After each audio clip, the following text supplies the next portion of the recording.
Good evening and welcome to tonight's City Council meeting. Before we start the council meeting, please join with me a moment of silence and prayer and then the Pledge of Allegiance. Gracious Father, we ask that you be with us tonight as we deliberate the city's business. We just thank you for this opportunity. We thank you for all the citizens of Saginaw. We ask that you keep all our public safety servants safe, all our city workers, and join us tonight as we go about doing the city's business. We ask this in your name. Amen. I pledge allegiance of the United States of America and to the republic for which it stands, one nation, under God, indivisible, with liberty and justice for all.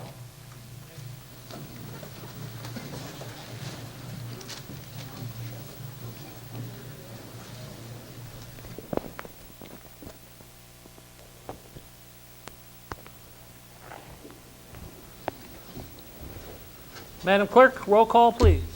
Thank you, Mayor. Councilman Fitzpatrick. Here. Councilman Tibbs. Councilwoman Bench. Present. Mayor Pro Tem O'Neill. Present. Councilman Coloris. Present. Councilwoman Moore. Present. Councilman Balls. Present. Councilman Clark. Here. Mayor Browning. Here. We have 9 members present and 0 absent. That takes us to announcements, and I do have one announcement this evening. Okay. Yes. I'd like to introduce our new Deputy City Clerk. We have Andrew Guazdala, better known as Andy, and he is here on my left this evening. Make sure that everyone meets Andrew. Thank you. Yeah. Okay, and I have to remind our audience tonight during our meeting, number one, please turn off or silence all your electronic devices. So it's a good time to grab our phones and say, I wonder if I put that on vibrate or not, So we certainly want you to make sure that we do that. Remain quiet and refrain from speaking too loud to each other to interrupt the proceedings. Yes, Mayor, you have a proclamation this evening designating October 19th to the 25th, 2014 as Pro Bono Week. And I've asked Councilman Clark to present this pro bono proclamation. Thank you, Mr. Mayor. I would be happy to do so, but to do so, I would ask that Councilman Tibbs step to the podium as another pro bono, one pro bono attorney to another. It'd be nice for him to be receiving this on behalf of the Pro Bono Association.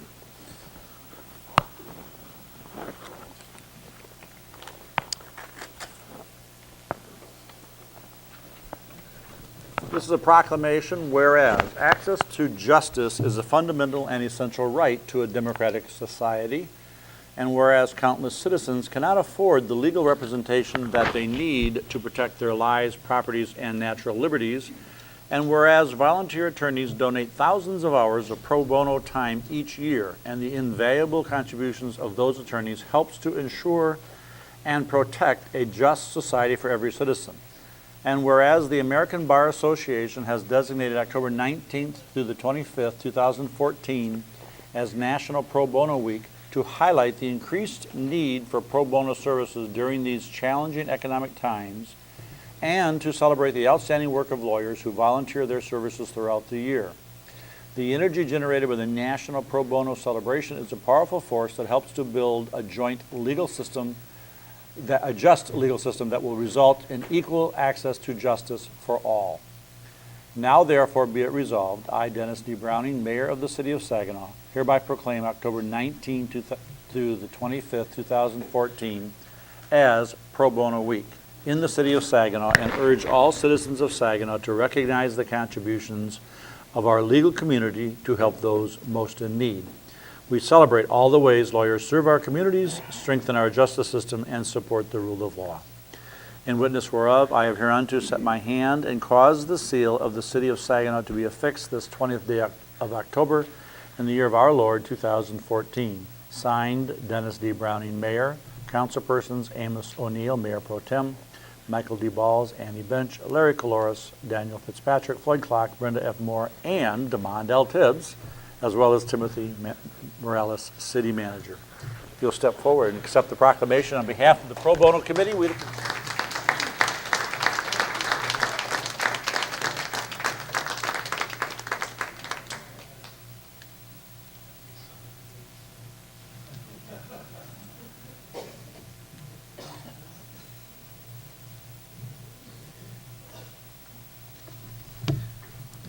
Well, the person who was supposed to be here to accept this proclamation, she's actually doing some pro bono work now at the Butman Fish Library, participating in Ask a Lawyer night, where residents can come in and no charge whatsoever.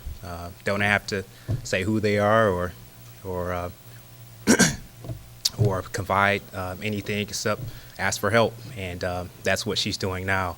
And that's my participation in this pro bono work, is Ask a Lawyer. I've done it several times, and it's definitely an impediment to our due process, which our government system is made out of, when it always costs something to receive something, and that's what lawyers do. They attempt to explain due process to their clients.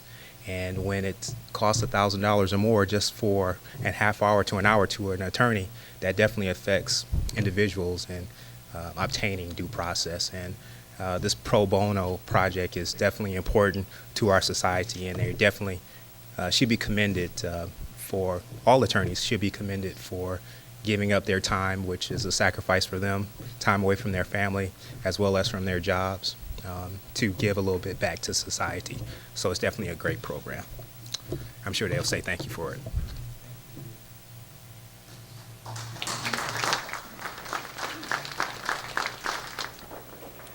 Madam Clerk? Here you have another proclamation designating October 2014 as National Disability Employment Awareness Month. And I've asked Mayor Pro Tem Amos O'Neill to read that, and I believe we have a gentleman here from the Rehabilitation Services Specialist from SVRC. Eric Gallery, is that right? Yes. Would you step up there for me, please? Okay. Thank you, Mr. Mayor. Good evening. We have a proclamation. It reads, whereas workplaces that welcome the talents of all people, including those with disabilities, are a critical part of our efforts to build an inclusive community and strong economy. And whereas the City of Saginaw is recognizing National Disability Employment Awareness Month this October to raise awareness about disability employment issues and celebrate the many varied contributions of people with disabilities. Whereas this year's theme, Expect, Employ, Empower, conveys the message that advancing disabilities employment is about much more than just hiring. It's about creating a continuum of inclusion, and the first step of the continuum is expectation. And whereas activities during this month will convey the important message that a strong workplace is one inclusive of skills and talents of all individuals, including individuals with disabilities or other barriers to employment. This month also affirms Saginaw's commitment to be an inclusive community. Now therefore be it resolved, I, Dennis D. Browning, Mayor of the City of Saginaw, do hereby proclaim October 2014 as National Disability Employment Awareness Month in the City of Saginaw, and call upon all people of the City of Saginaw, as well as employers, school, and other community organizations throughout the city, to observe this month with appropriate programs and activities, and to advance the important message that people with disabilities are valuable in the workplace and equal to the task throughout the year. And witness whereof I have hereunto set my hand and caused the seal of the City of Saginaw to be affixed this 20th day of October in the year 2014. This proclamation is signed by the Honorable Mayor Dennis D. Browning, Council members Amos O'Neill, Mayor Pro Tem, Michael D. Balls, Annie Bench, Larry Coloris, Daniel Fitzpatrick, Floyd Clark, Brenda F. Moore, and Damon L. Tibbs, and the City Manager, Mr. Tim Morales. Congratulations.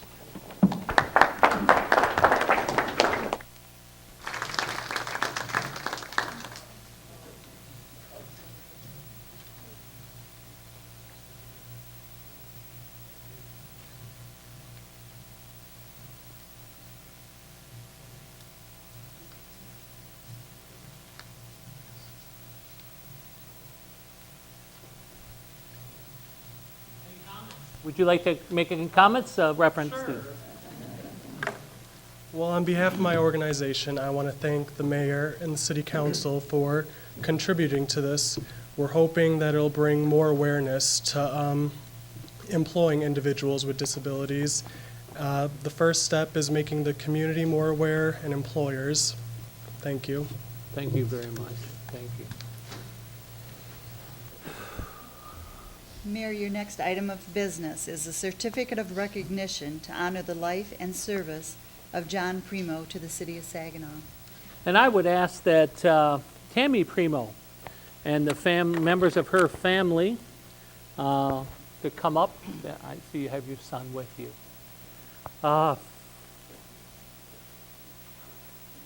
Before we start, I do have to ask my Mayor Pro Tem that in a minute here, I may have to ask you to finish this. I'm going to try to get through this. Tammy, husband, John, was unfortunately taken from us at a very early time in life. And Tammy is our former babysitter. So, let me see if I can get through this. A certificate of recognition in memory of John W. Primo. Whereas on behalf of the city administration and city council, we want to offer our warmest condolences and heartfelt sympathy to the family of our beloved colleague and friend, John W. Primo. And whereas John served the city of Saginaw for over 26 years in our Department of Public Works, most recently as a maintenance and service administrator. In every position John held with the city, he was committed to improving the quality of life for the citizens of Saginaw. And whereas John earned the respect, admiration, and high regard of all who knew him, his death leaves our community with a deep feeling of sorrow for the loss of such an honored and respected citizen. Now, therefore, be it resolved that I, Dennis D. Browning, Mayor of the City of Saginaw, hereby urge all citizens of Saginaw to recognize, honor, and celebrate the life, outstanding achievements, and contributions of John W. Primo to the City of Saginaw. In witness thereof, I have hereunto set my hand and caused the seal of the City of Saginaw to be affixed this 20th day of October in the year of our Lord 2014. Signed, Dennis D. Browning, Mayor. Council members Amos O'Neill, Mayor Pro Tem, Michael D. Balls, Annie Bench, Larry Caloris, Daniel Fitzpatrick, Floyd Clock, Brenda F. Moore, and Damon L. Tibbs. Timothy Morales, our city manager. Our heartfelt sympathy to you and your family. Tammy, welcome.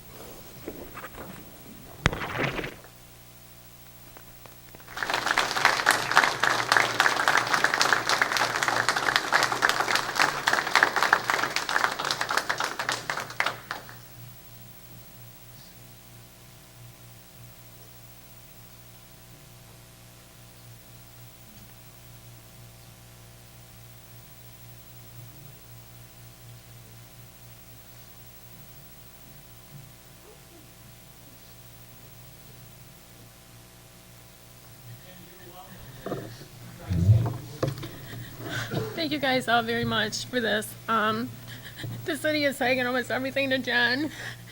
He lived his life for the city of Saginaw. I wanted him to retire, but he wouldn't. He said no, he wasn't ready to retire yet. The city of Saginaw was his life. And yes, he was taken way too early.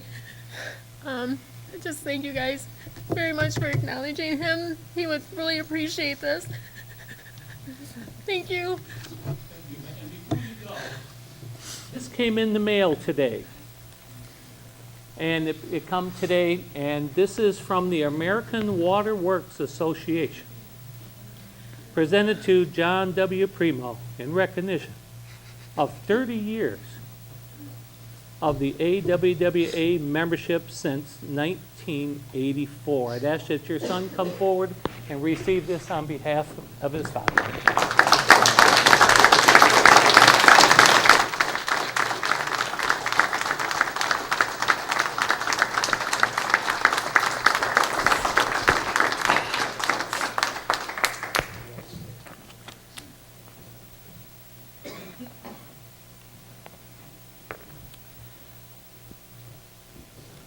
And you have family members here with you today. Yes, I do. understand John's brother Yes, is here. yes, Charlie's here. Charlie Primo, retired firefighter, Saginaw Police Department. Charlie. Is there anyone else? And then, these are my nieces and nephews. We have a son, John, but John is, he's in the Army, Uh-huh, and he's been in the Army for 10 years. He's in Iraq right now. okay. So he was actually able to come home for his dad's funeral for a couple weeks, but he had to go back. Yeah, yeah. Would all the family members and friends please stand for me, please? We want to honor you too. Thank you very much. Go ahead. All set? Thank you. Thank you very much. Madam Clerk. Yes, Mayor, your next order of business is personal appearances. And I'd like to remind the speakers that have signed up today by 1 o'clock, you are limited to 3 minutes. The purpose of a personal appearance is to address council. Speakers shall address their remarks to the council as a whole. Remarks shall not be addressed to individual council members, city staff, or the audience. Speakers may ask general questions about the topic of their presentation. All questions will be referred to the city staff for appropriate follow-up. And speakers shall not ask questions of specific council members. So if you come to do a public speech and we will not acknowledge what you're saying, only through the city staff will get information back to you. So with that said, our first speaker, please. Speaker this evening is John Akelin. No? Next, we have Jay Hawkins. Let's try Elizabeth, Jay Hawkins? Hawkins, come up, please.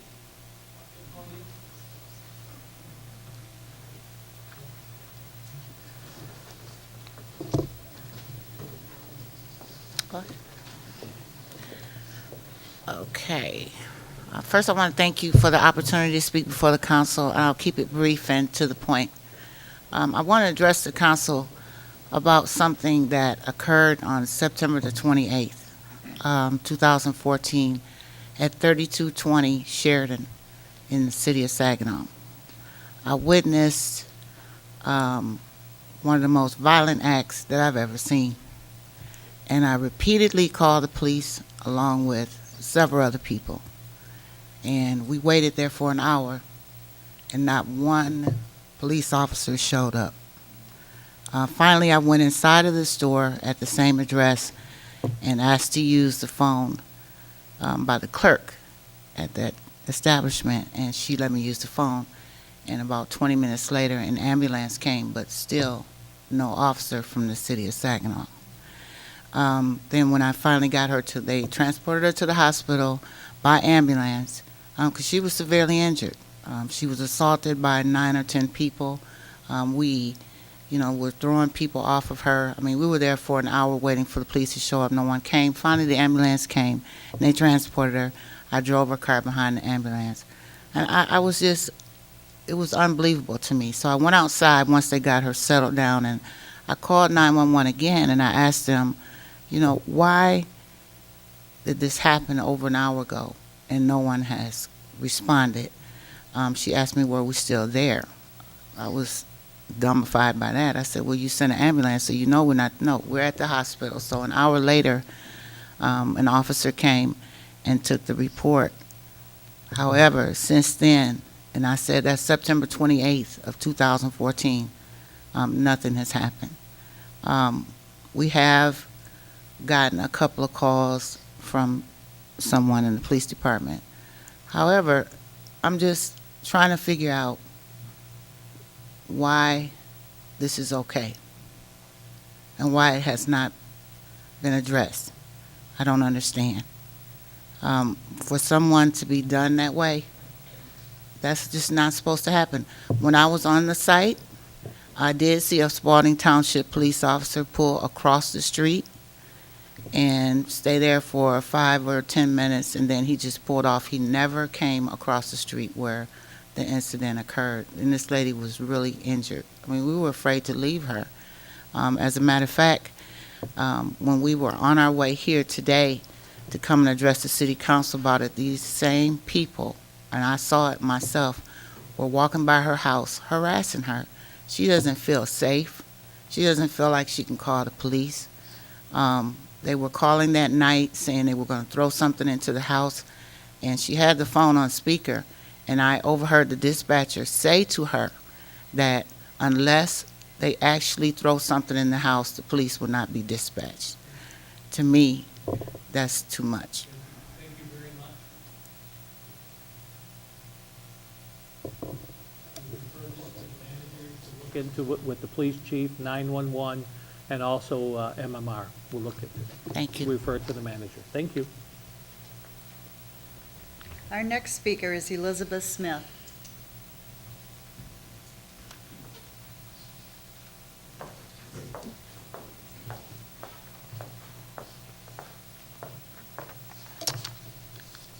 Hello to all of you, City Council.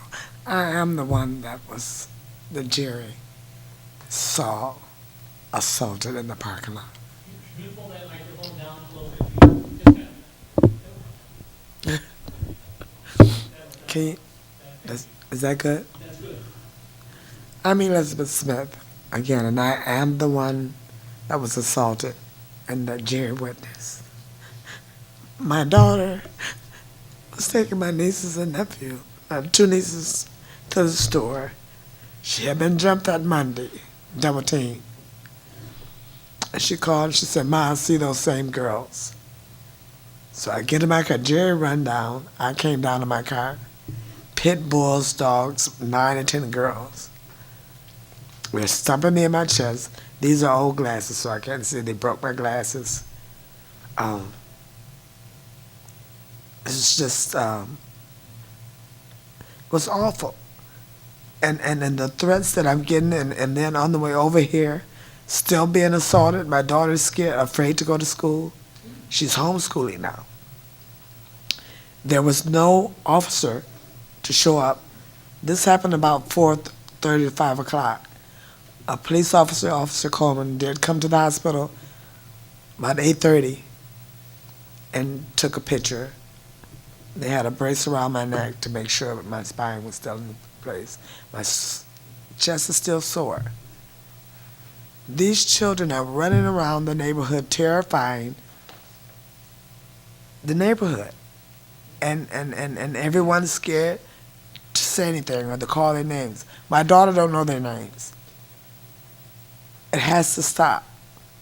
I'm in the process of moving, and I shouldn't have to, and my daughter shouldn't have to have a certain place. You can't go to this store. You can't walk here. On the way here, circling my car, calling me out of my name. It has to stop. I don't know what else to do. But so I would please somebody help. Now, I'm a taxpayer. How do you expect me to vote for someone that I can't get any help from? The police was called several times. I got no help. Thank you. On our list, we have Judith Anderson.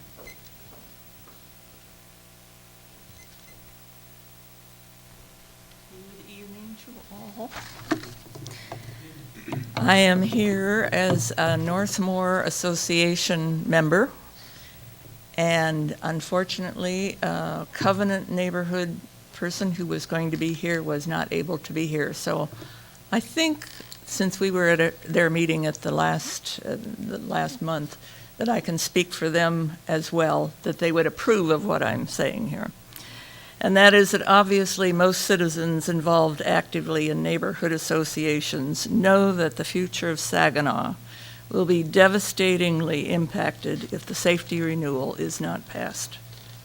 And I want to mention here too that on the back of the ballot, it doesn't say safety renewal. So if you're looking for it, it's under Police and Fire Services Special Assessment District Renewal, which is, of course, not hard or easy to put on a sign.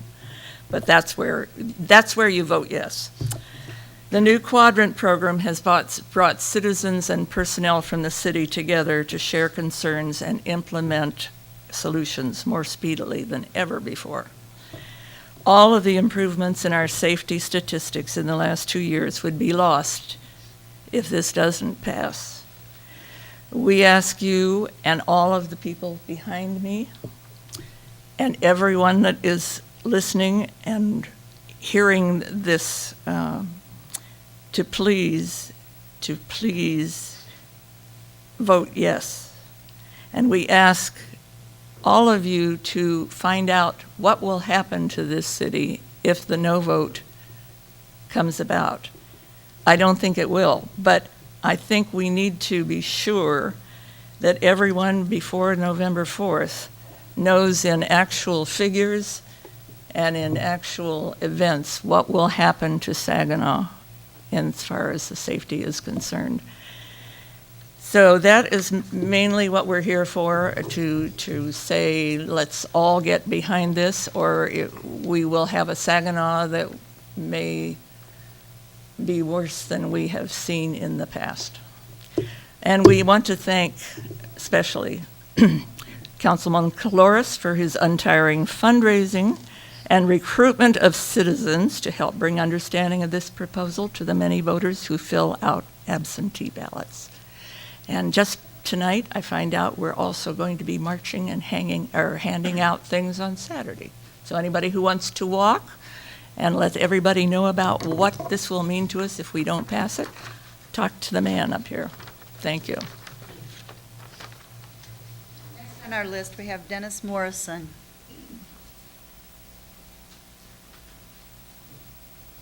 Next, we have Christina Jones.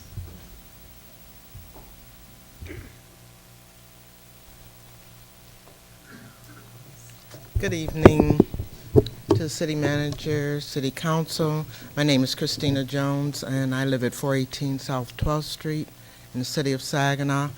I'm here to speak to the safety millage on behalf of Houghton Jones Neighborhood Association.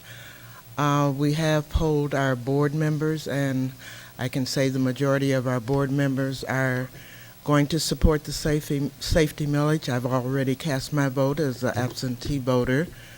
I can't speak to the body at large for our membership because that's an individual thing, you know, how someone votes. But I'm sure that any responsible citizen here in Saginaw does not want to see the numbers of our fire department or our police department decrease. It's already at an all-time low.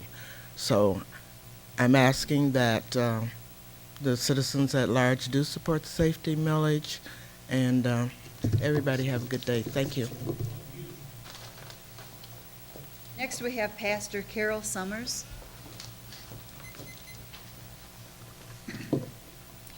Hi, I'm Pastor Carol Summers from the Lighthouse. I was here last year, and I got a good response from the community to help us to keep the doors open. Our building is in such disarray right now with the water leaking through.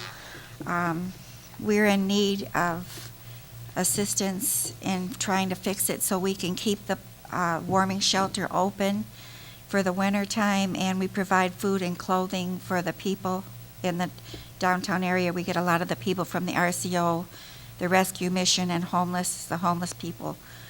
We work with Boysville, Family First, FIA, some of the other agencies down Sister Marietta, and or we're requesting maybe another building that we could move into that's in the same general location that maybe the city owns, and it would like to, because we've already got the Western Auto for sale. We're trying to sell it so we can raise the funds, but so far we're coming up on winter and we need assistance. We don't want to close down because there's so many people in the area, but it's getting so bad that we may not, we're just struggling just to keep the overhead going when the water is so bad it's affecting other parts of the building. Thank you. We have Celine Manon.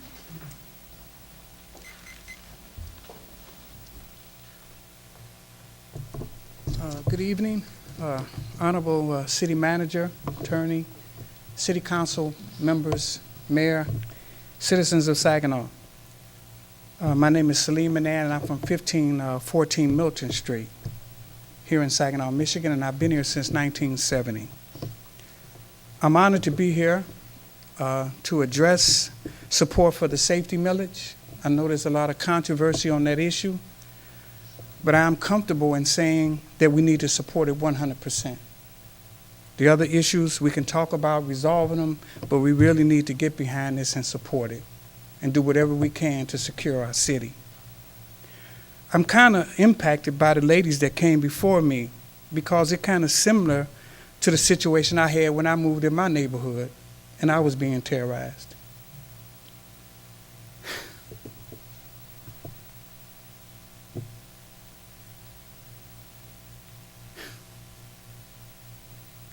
And what I had to do, broke in my home, threatened my daughter and my children, but I stood up,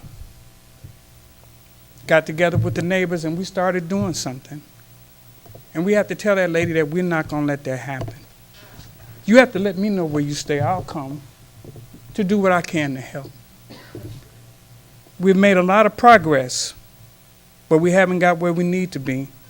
And we shouldn't have people coming here being terrorized like that. So I'm going to do whatever I can to work with them and make it happen. But we should not ignore the safety millage. We'll be ignoring the wonderful policemen and firemen who are doing a good job now. They come to our meetings, they try to help us, they do what they can. They care about this community. We need to continue to support them. Diversity is important. Let us pass this millage and then we can work on diversity. That's my responsibility. That's your responsibility. To make sure that we're qualifying people to come and help. We have to do that. I'm a skilled tradesman. When I came in skilled trade, there were not many African Americans there. But I talked to my sons, I talked to their friends, and now I got 3 sons in skilled trades. You know, and they neighbors, they friend, I had them at the house sitting there. Showed them my check, what I made. And then many of them going on, they work in different capacities now because they touch me. So this millage, we shouldn't hold this hostage. We should support it and then work diligently to make sure that we can have balanced representation in the police department and the fire department. What police do is wonderful. Saginaw, we have some wonderful police. I can't begin out and name them. Some of them have retired. They come to our meetings. They've done a good job. We let them down if we don't pass this, and we can't do that. I thank you for your time. I support the millage, and I look forward to seeing you guys again, and thank you for your service. Our final appearance this evening is Debbie Melconian.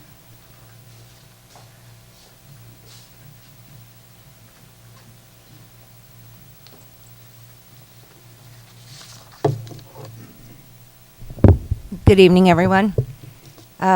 You should have received a copy of a memo that I have written to city council members and our city manager. Last September, at our NAG meeting, Mr. Caloris made a comment about the passage of this millage renewal is vital, and it was important for all associations to get behind it and work together. As a result, I took it on myself to contact all neighborhood associations, which we now have 16.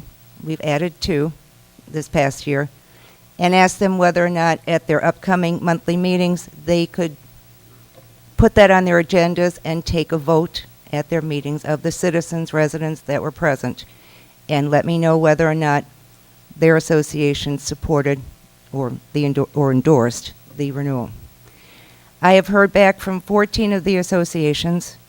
One association I have not been able to contact, I'm concerned, and one association does give its support, but cannot say that a vote was taken at their meeting. So therefore, in front of you, you have the vast majority of neighborhood associations within the city of Saginaw that has pledged their full endorsement behind the public safety renewal. I would like to thank all these organizations that took the time at their meetings to discuss this with their citizens. And I guess my last comment is the diversity issues is important, but diversity has nothing to do with this renewal. And if anything, diversity won't even matter since we won't be able to be hiring anyone if this millage goes down. So, thank you for your time. Mayor, that takes you to remarks of council. And I'd like to remind council members, you have 5 minutes for your comments. You're limited to 5 minutes. And according to my notes here, we will begin with Councilman Fitzpatrick. Yes, thank you very much, Mayor. My welcome to everybody here tonight, those who were here but maybe had to leave, and to all those watching at home on TV. I want to also extend my thanks and congratulations, my support to the lawyers who do pro bono work, and for Mr. Tibbs for receiving that. Upon hearing what the costs are for a lawyer, $1,000 an hour or something like that, wow. I'm glad I canceled that appointment with you, Floyd. Yeah. Anyway, whatever, it is definitely a great help, and it's good to know that is available right here in the city with at our libraries, and I know we'll be hearing more about that. For those folks who work with the disabled for employment, where Eric is here, congratulations and thank you for that work. And of course, much was said about Mr. Primo. The thing that is very, of course, disconcerting is to hear stories such as Miss Smith and Miss Hawkins relayed. Believe me, you were heard by every single person up here, including city staff. And I do know from some of the council communications that already this is being looked into. We hear stories like this. I also want to thank Salim for his always profound and uplifting comments and support, and his courage. His courage. Stand up and to be a man and defend the defenseless, which is what we all have to do, whether or not we have a badge on, or whether or not we are called by 911. We all have to be neighbors, and we all have to be courageous and stand up when we see wrongs being perpetrated. Thank you very much for that. And thank you for the citizens speaking in endorsement of the public safety. It is a rather long and cumbersome title that we have out there, but I think everybody knows what it means, what it will mean for us, or what it will mean against us if it doesn't pass. I also want to thank city staff for responding to another issue in a couple of different neighborhoods, not having to do with so much with public safety as public health, and I appreciate that. And that concludes my remarks. Thank you. Thank you. Councilman Clark. Other than seconding the comments of Councilman Fitzpatrick, I have nothing further. Okay, thank you. Councilman Ball. Thank you, Mr. Mayor. To everybody that's here, I'd like to thank you for coming. All the citizens, I'd like to thank the Primo family for her husband serving our city and working in our city and doing that. I really appreciate that. We need to have more dedicated people in the city of Saginaw. To Ms. Hawkins and Ms. Smith, I'm sure the city manager will get back to you about this sad situation and let you guys know, what we can do about that. I'm sure they will. The police will probably show up in their neighborhood and do what they need to do to make sure that doesn't happen again. And I'm sorry that it did happen.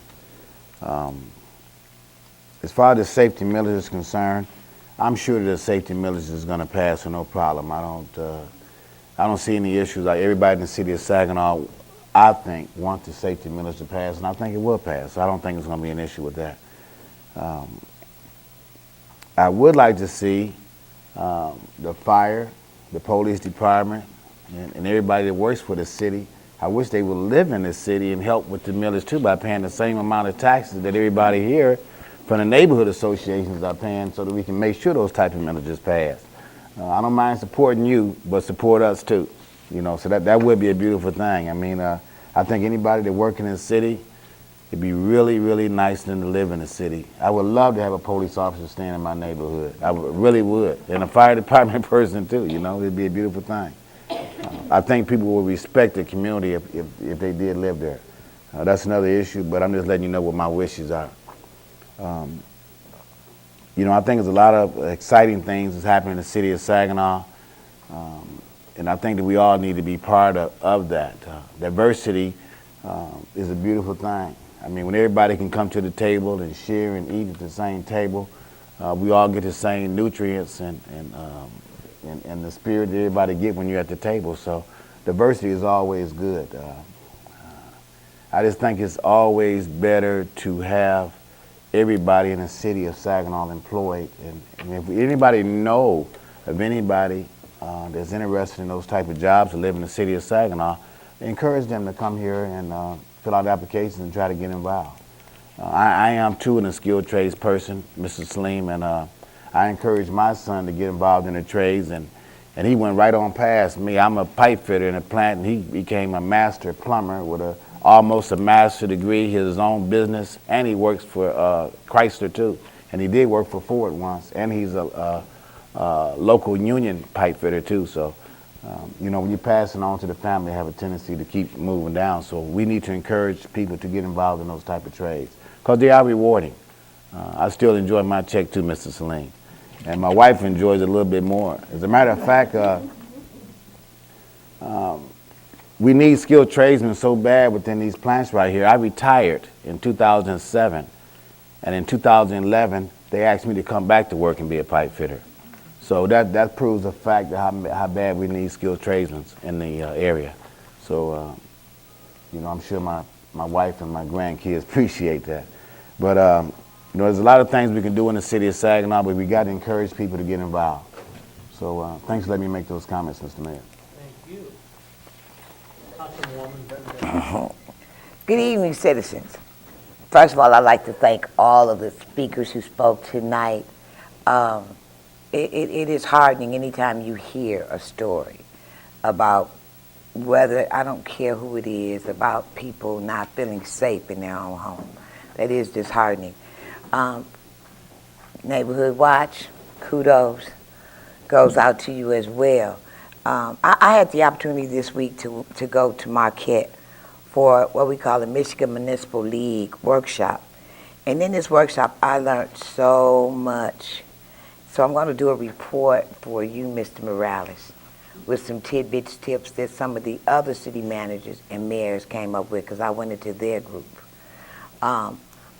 I also went to an affair at CAC, and in front of you, you have the package, and you also have an upcoming event that's happening on Thursday. It's Housing Expo.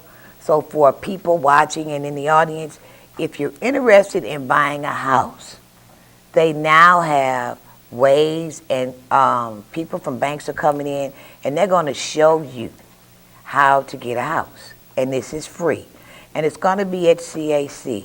The forum they had today was called the Community Forum. and it was excellent. It had to be over, running in and out. It had to be about 300 to 400 people coming in and out.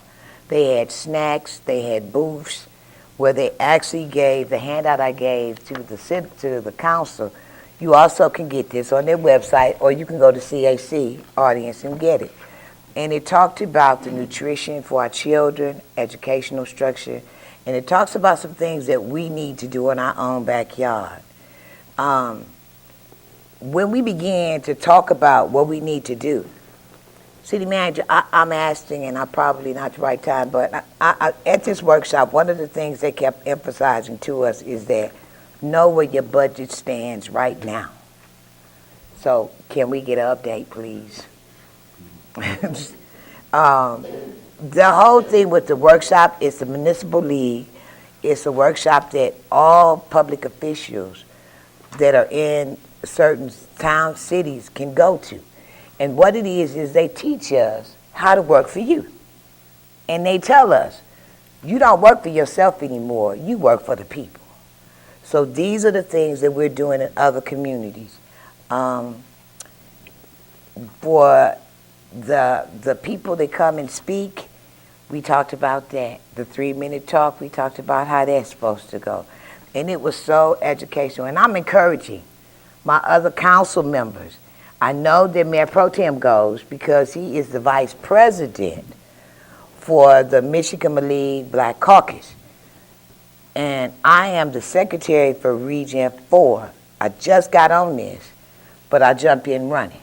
The only way I'm going to find out how to help my city is to look at other cities. The two ladies, Ms. Hawkins, Ms. Smith, you know, all I can say is I'm sorry. And we hope that, we know that it's going to get solved. Because the city manager, you know, he dropped his head when y'all began to talk. I watched everybody. He just dropped his head like, oh my God. So sometimes it's not what you know or how you do it. And I think that you did it the appropriate way. You reached out. And so now that you've reached out, I think we're going to reach out. And I think all the council members have the same sentiment. We're here for you. We're here for all of you sitting in the audience. We wouldn't be here if you hadn't put us here. And I think that you are looking for us to do the right thing. And so I can make my pledge. I plan to do the right thing as it relates to the city of Saginaw. Thank you.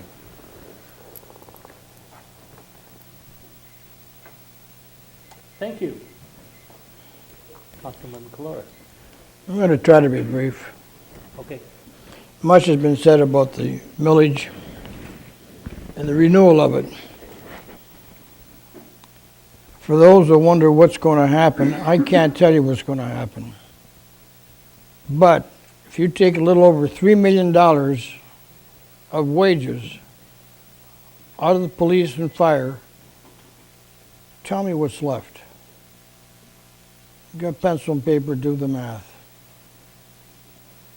The end of June, we have a SAFER grant which comes to an end, has to be renewed. That SAFER grant provides 15 firemen, 15 from that one grant. And that grant is only in place contingent on the city maintaining the complement they have of the fire department at present. So if we reduce that complement, that grant disappears along with 15 firefighters. So when you think of 15 firefighters there, plus what a little over $3 million is going to produce in salaries and wages only, you tell me whether that's going to leave this city. If you're against it, I'm sure you can find many reasons why you are against it. But stop and think of what you're wishing for. I hate to be around if this millage gets defeated. Like I've asked you before for your support, and I ask for your support again. Thank you very much. Thank you. Mayor Pro Tem Amos O'Neill. Thank you, Mr. Mayor. Good evening to everyone, and thank all the speakers for being here tonight. Also, I'd like to express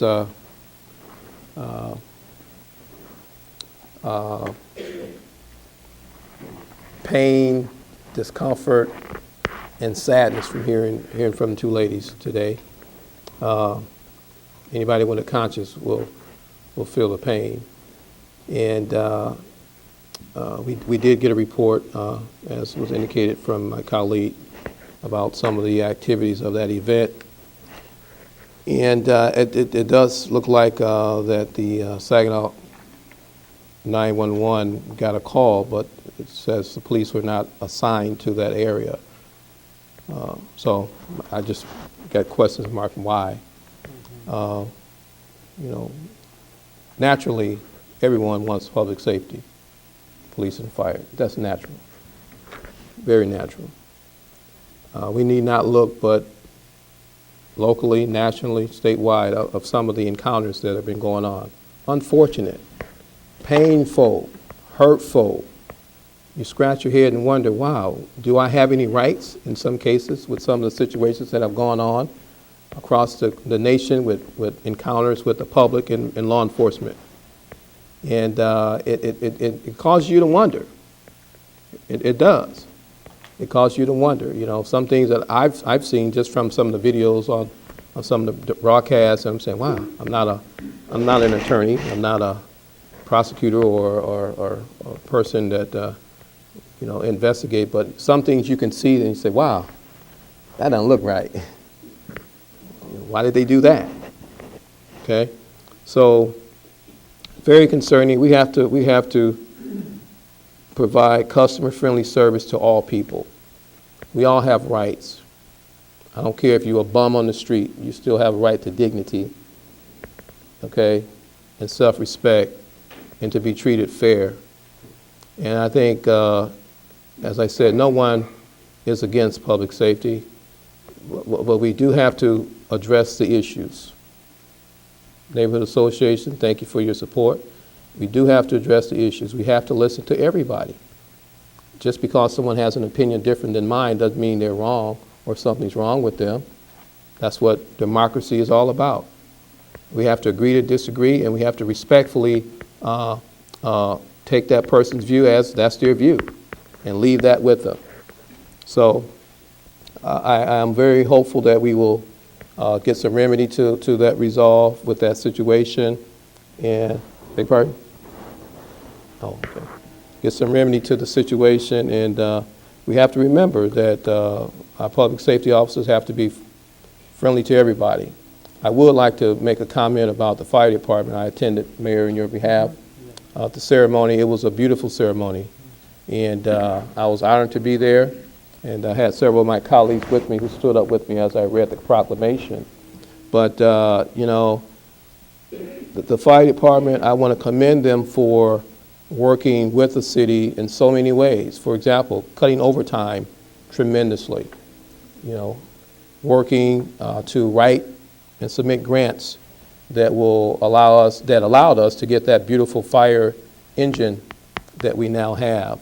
So they've done some things unselfishly and as a way to be collaborative with us, seeing that our financial fiscal situation is what it is. They're willing to come halfway, and I appreciate that as a council person.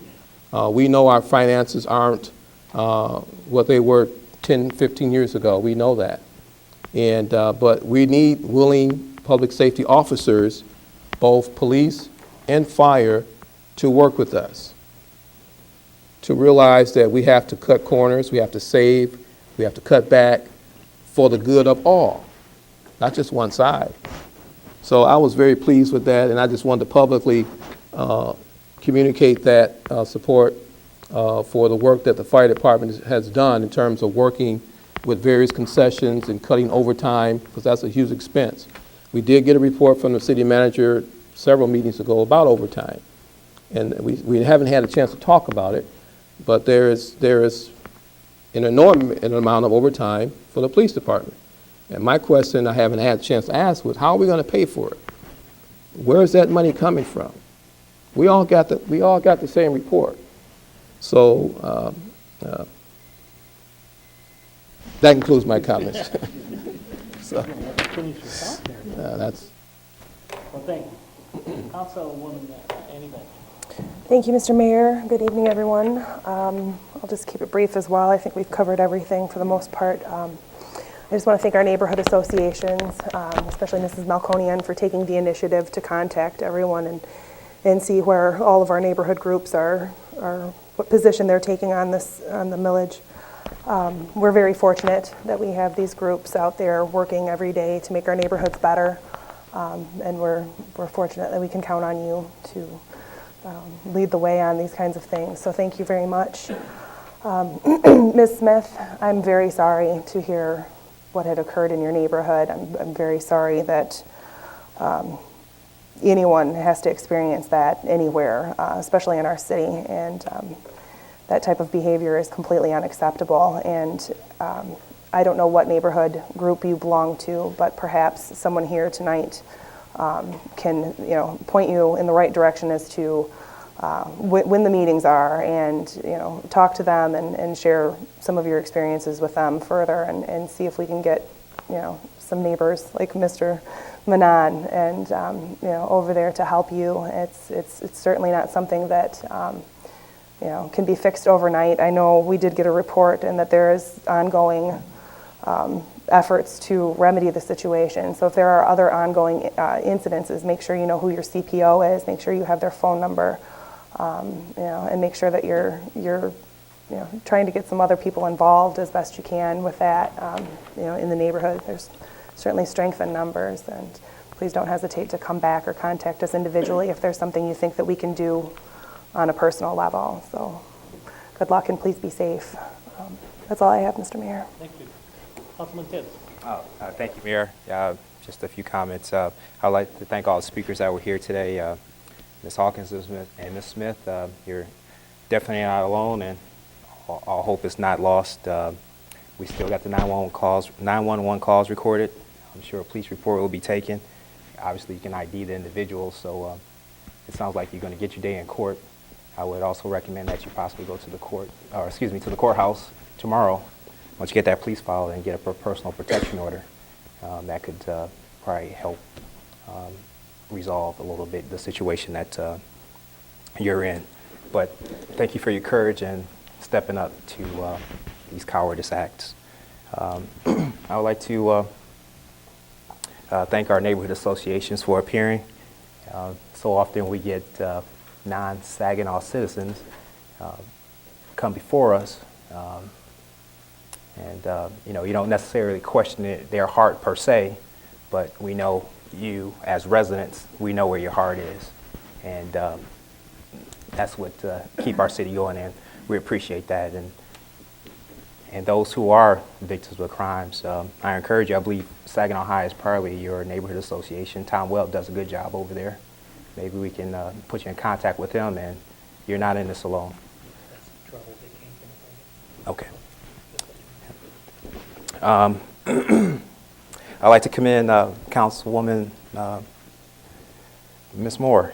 She did a good job with the committee and getting several high-level political candidates here at a local church, and to somewhat of a rally and get our citizens and residents to know what the issues are and know who our candidates are. It was a great job. We had a governor candidate, Secretary of State, Supreme Court Justice candidate. That's great for our city. I would like to say that Arson Watch, they are in need of some volunteers. I volunteered last year in the Heritage Square and Adams Boulevard area. They make it fun, they make it easier. It's a good way to give back to your neighborhood. I'd like to piggyback on Councilman Balls, and I think our city would be much better if we had police officers living in our neighborhood. And that's why I proposed, and this, I'm not saying this is fantasy or I have all the answers, but that's one of the reasons why I'm trying to push the crime-free lease addendum proposal, which hopefully in December we can get it before the council.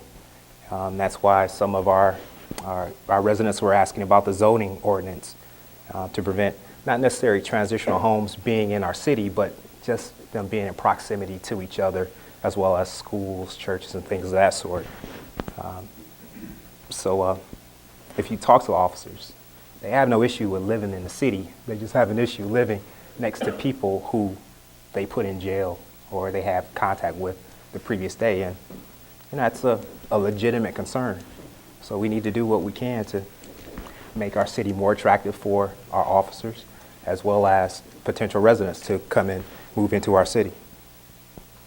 I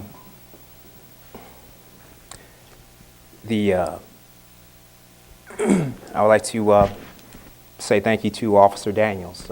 He was an officer here who worked several years with our city, did a great job for us. He moved on to a decision that he thought was right for him and his family, but I just want to thank you for your service here to our city. He's not here, but maybe it'll get passed to him. And that's all I have. Thank you. Well, I think I'm next. Well, thank you. And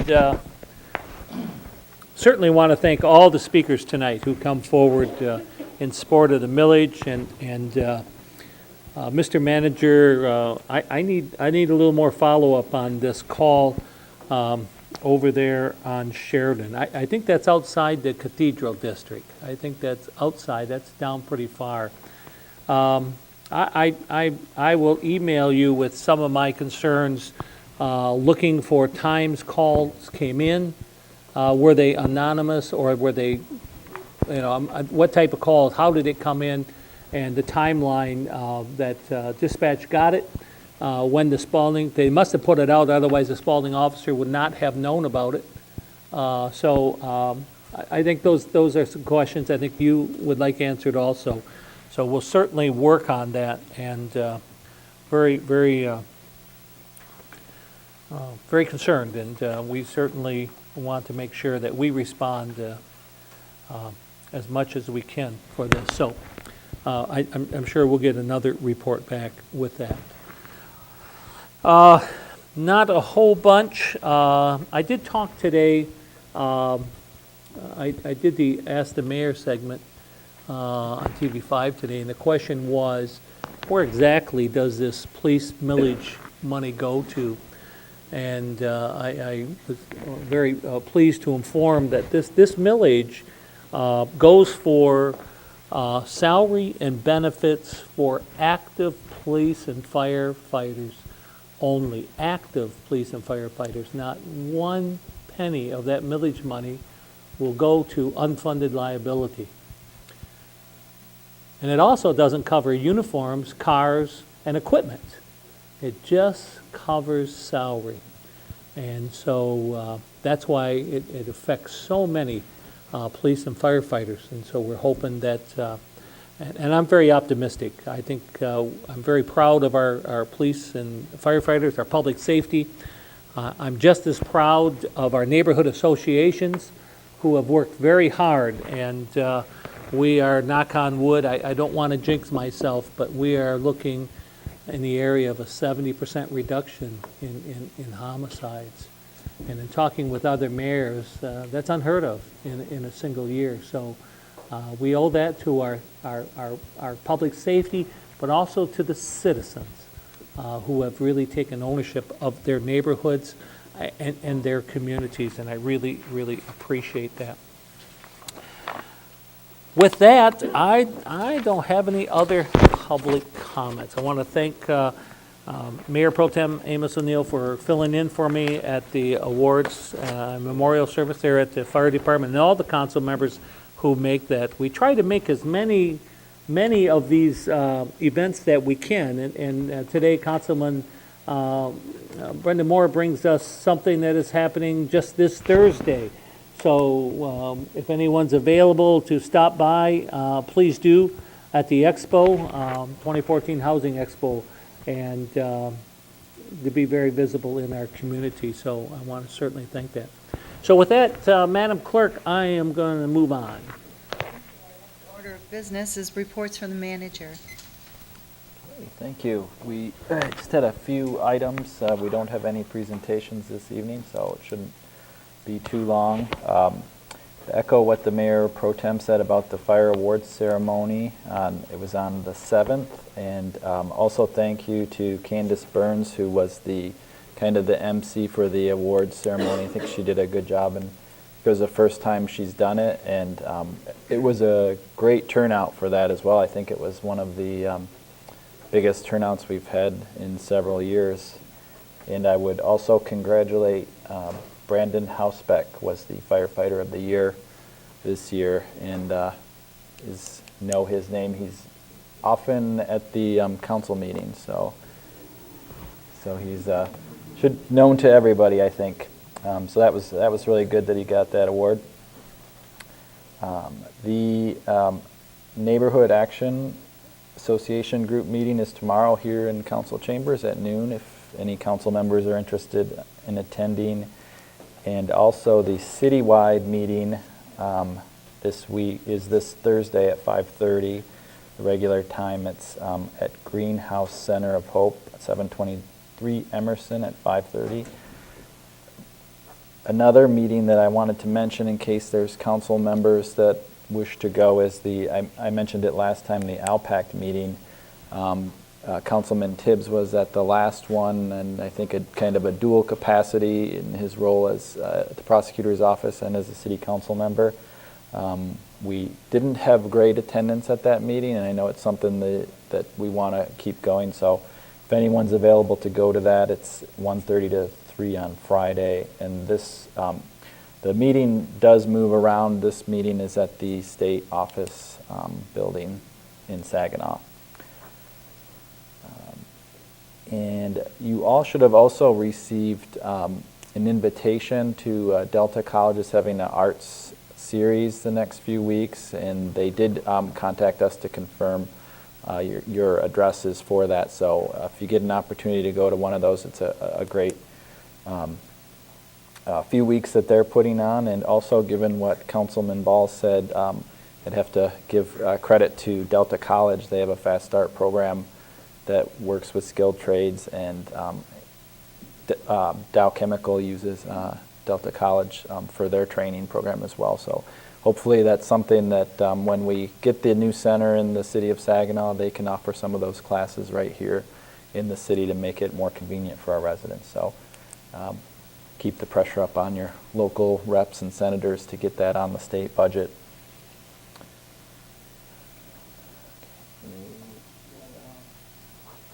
You also all have received a draft or schedule for the city council meetings next year.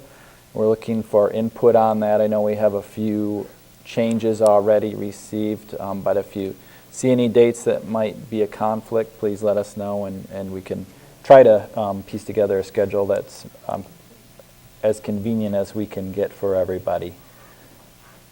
The Councilwoman Moore, I believe that we do provide budget updates in the packets quarterly. Ms. Jones is out of town this week, but she could confirm that. If they're not getting in the packets, we'll make sure they get in there, because Ms. Jones does our budget projections monthly, actually, and we meet every month on where we are with the budget. So we do that, have done it for years, and we've actually in the past few years worked to improve our projections. So she meets quite frequently with the fire chief especially and the police chief to see where their budgets are. And the Mayor Pro Tem brought up overtime, and fire has worked diligently with Chief Van Loo to work on scheduling and different issues to reduce their overtime. Police overtime has a lot of outside factors involved too, so hopefully we can work with some of the other groups to reduce our overtime. One of the larger or a significant overtime item in the police department is court time, and I believe it's that way in most communities or many communities, and it continues to be that way here. When we have a change at the county with a magistrate taking the place of one of the district court judges, and that might make it a better opportunity for our police department to work with the county to reduce some of those costs. I think I've talked to Councilman Clark about that, and also interim Chief Ruth on that type of an issue too. I think that can be helpful for us. And then finally, actually two more things real quickly. I don't want to take away from Councilwoman Bench when we get to commissions and boards, but we did have our school liaison meeting last week, and I think we had a lot of positive discussions there. Maybe not the best meeting environment, but I'll let Councilman Clark and Bench update the council on that. But it was a good meeting, and we had several of our department heads there, including Mr. Carwat, Chief Van Loo, and firefighter Chedrick Green and Chief Ruth are all there to present different things that you've heard, but more information for the school board, and I think it was accepted very well by everyone there. And finally, the police chief search, I wanted to give you a brief update where we are with that. We received 14 applications, packets for the police chief position, and we will be interviewing 9 candidates. They haven't all been notified yet, so they should be contacted within the next week by our HR office. I have our community panel is all set. I have contacted everyone that I had planned to, and they'd all have accepted to be a part of the interview panel. Our internal panel is almost set. The state police is going to have a lieutenant as part of the interview process. It's Lieutenant Simon, who's been here before. He's in charge of the patrol here in the city of Saginaw. We have invited the POAM and COAM to have representation on the board. They will let us know. I asked for a few different candidates from each union, so they will let us know by the end of the week. And then the final piece of an interview panel of our in-house one is an outside police chief. So I have that one last contact to make there. When we looked at the calendar for the interviewing, and we looked at November is a very difficult month to schedule because of the election. It is difficult for the city. Then we have a deer hunting season starting, I heard, so that takes up a lot of time. And also Thanksgiving and Veterans Day are in there. So we are planning to have interviews the first week of December.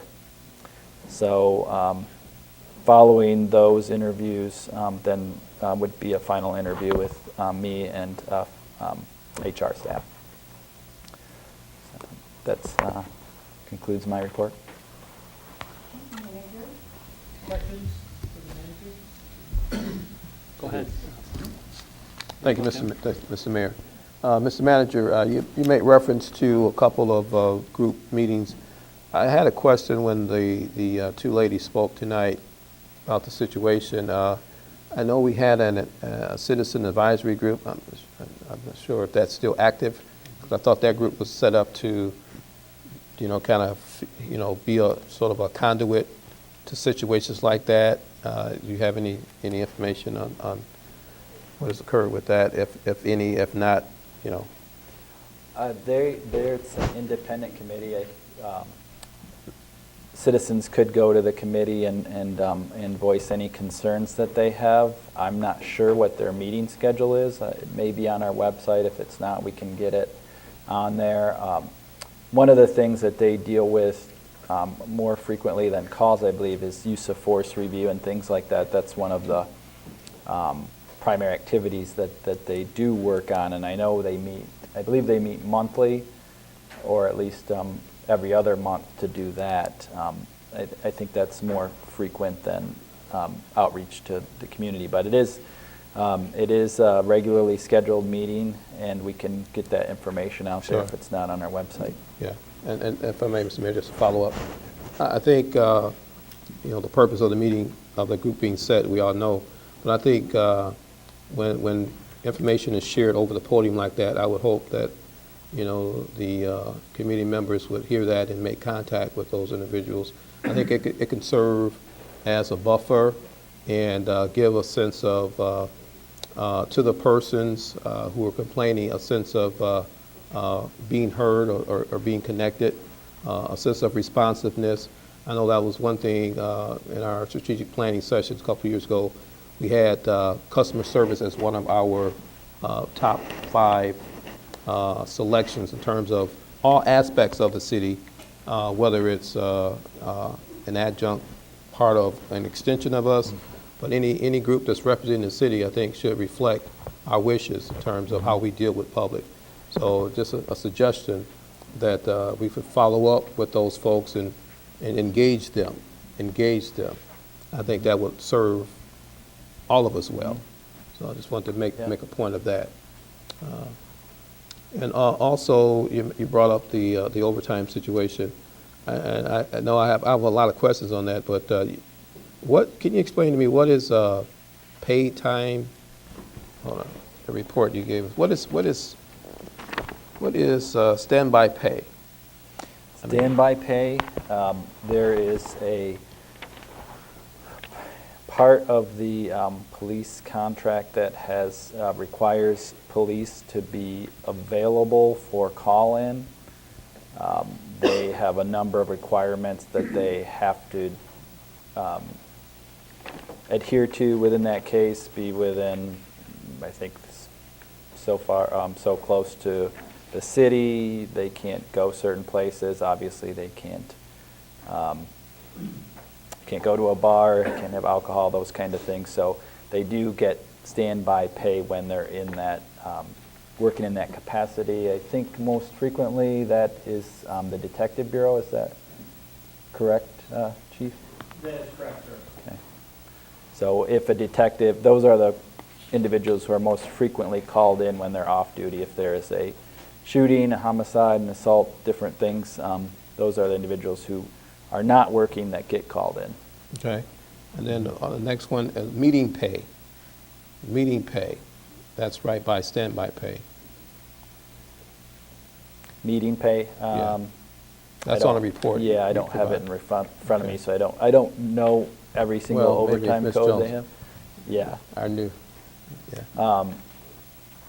I'm not certain what that particular code is. Well, I think.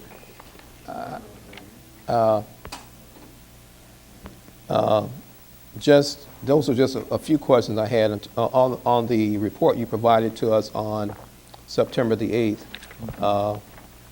I wanted to find the right time to bring these questions up, just to get some clarity in terms of how they are reflected. For example, standby pay, is that something, I'm talking to myself, asking myself these questions, is that something that if we schedule the police officers to have weekend coverage, that they'll be on shift and they won't have to be on standby? Would that eliminate the need? That would probably cost more. Okay. Yeah. So it's cheaper to have them on standby. Yes. Okay. And then meeting pay, various activities, associations, and I know some of that money is sort of paid to you from other groups that we're covering. Okay. And let's see, we got FTO pay, field training. I understand that, but there are a lot of, and thank you for the report. It's very explanatory in terms of what the categories, but there are a lot of questions I have. And maybe Yolanda, when she gets back, she can answer in terms of how are we paying that, and what part of the budget does that come from, okay, in terms of, the overtime, because there are some that had reductions, and there are some that spiked. Yep. So, I'm just concerned about that in terms of how we're paying for that, where the money's coming from, et cetera. So every item in there is budgeted for. I don't believe we've been over budget in the police department the last few years. So it should fall within our budget, but are there ways where we can reduce overtime? Yeah, I think so, and it's operational changes, and Different departments do it different ways. And like I mentioned, you might be able to work with the courts to reduce the court overtime. That's a big issue in almost all the communities. Different scheduling techniques, things like that can be used to reduce overtime. It's tough to reduce overtime that's not planned for, not anticipated, which is usually the shootings, homicides. Detective Bureau overtime is pretty significant, and it's difficult to plan for. But there probably are other things that we can do. I would suggest if there are very specific questions about the operation that we do set up a meeting with Chief Ruth and also Yolanda. That's I think we did that with fire before when questions about operations. So that's something we can do in the future if there are council members that are interested in that. Yeah, I think that would be helpful. Just going back, referencing the very noticeable support and collaboration from the fire department in terms of cost-saving mechanisms, things that they've done to reduce overtime in particular, and then writing grants to help us get that very nice unit we got. I think we paid hundreds of thousands of dollars less than what it was valued at, and, based on what the chief said at the function. But those are the kind of things we need from our partners, both sides, to help us manage them. Moving forward, I'm sure there's some fiscal landmines down the road that we're just not aware of. And you being the financial guy as well as our city manager, I'm sure you've probably kind of looked down the road a little bit. Yeah, and I think you'll see some other things coming through there. For the fire, the truck that we just purchased, there are no grant funds associated with that. It's a matter of something that I had talked to going back since I started, looking at the costs that we have for an advanced stage rig, the maintenance cost for that. What would it be reduced by with a new rig, and can you use that reduction in cost to pay a financing payment? And that's something that Ms. Jones worked with Chief Van Loo and some other firefighters. I think firefighter Housebeck was on that committee as well. And second stage for that project, we got a good deal on a truck because it was already built, and they looked around for that, and I believe it was at least $100,000 less than what other communities were paying for the same truck. So we had a good opportunity, and we were ready to take it because of where we were in our planning stage. We're looking at doing not exactly the same thing in the police department, but we do have grant funds available that were allocated to one area, and Chief Ruth has been looking at that and may be able to shift those dollars around to purchase new police vehicles, which is something that we're very much in need of as well, and are not budgeted items similar to the fire truck. So I think we've got good people in all of our departments now who are trying to think of new ways to purchase the equipment that we need.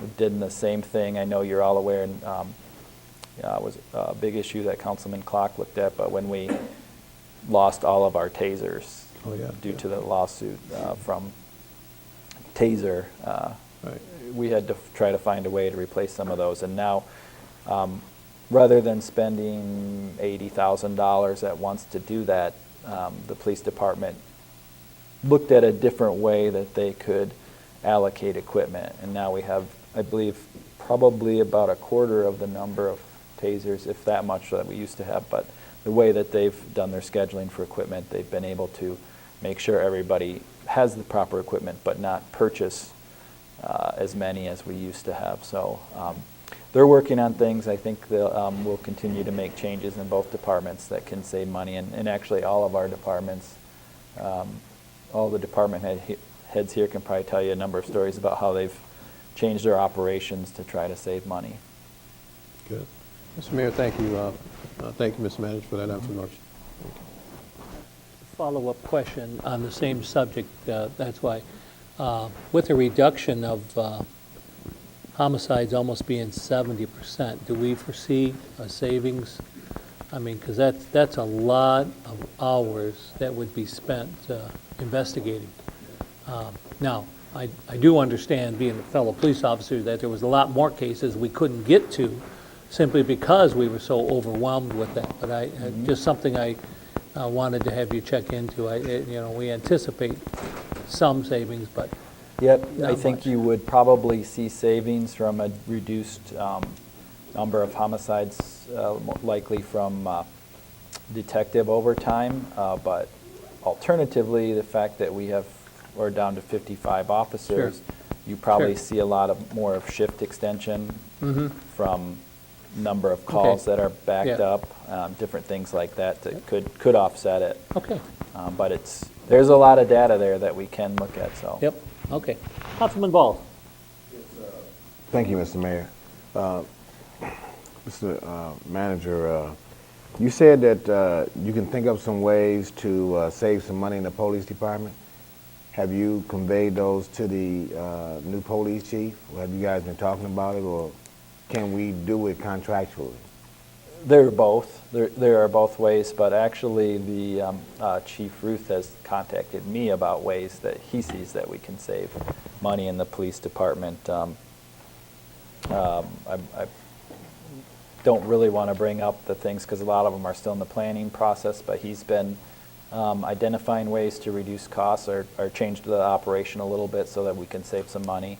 I have ideas as well, so when we do have the permanent police chief in place, that's probably when I would convey some of those ideas and obviously work together with the police chief to reduce costs. And also, we are, as you know, in contract negotiations with both police unions right now, and we are trying to create savings there. The police work, how many hours a day? 12-hour shifts. 12-hour shifts, so the police officer work 3 days a week normally? Is it 4 and 3, Chief? It's 7 days out of a 14-day period.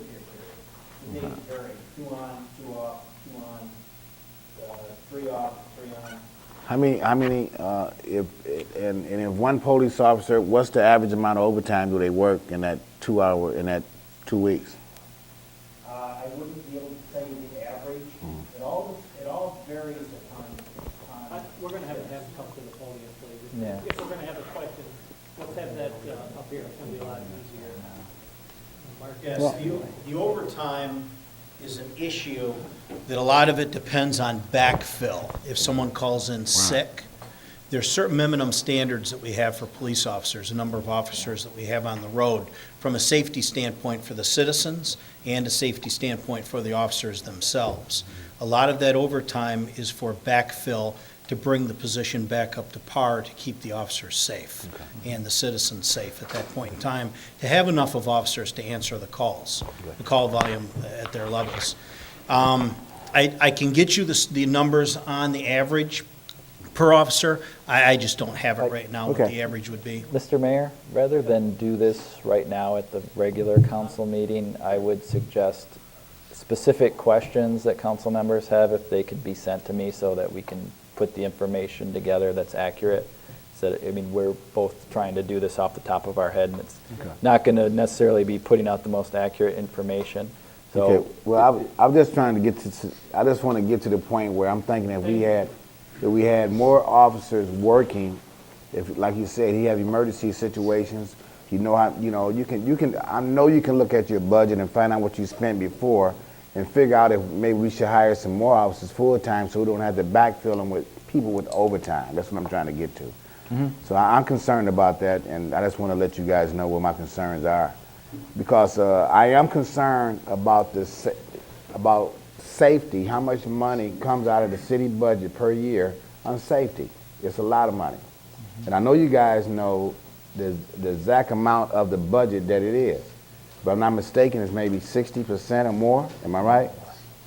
more than 60%. 70%? Yeah. I mean, that's a lot of money that's coming out for safety. So we got to do something, because if more than likely in a contract, normally people get raises during a contract. I don't know if they plan on not getting raises or not, but if they keep on getting raises and we keep on bringing the same amount of revenue, eventually it's going to eat up the whole budget. So I Yes. think this is a crisis period that we really, really, really need to do something about that, and I explore you to look at some ways to do that. And if we can help by getting on the committee, I'd be more than happy to help that out. But I know we got to do something, because if we get a city manager in here, then they're going to break the contract anyway. This is what we're trying to do, make it so we can get a city manager, an emergency manager here so they can break the contract. I mean, so what I'm saying is the police and the fire, they need to take a look at that situation to see, do they want one to come in here too? Because if they do, they're going to break those contracts. So we all need to be working on this thing together. And I don't want it to be so lopsided that public safety is taking over most of this budget and putting this big burden on the city of Saginaw where we can't get nothing done.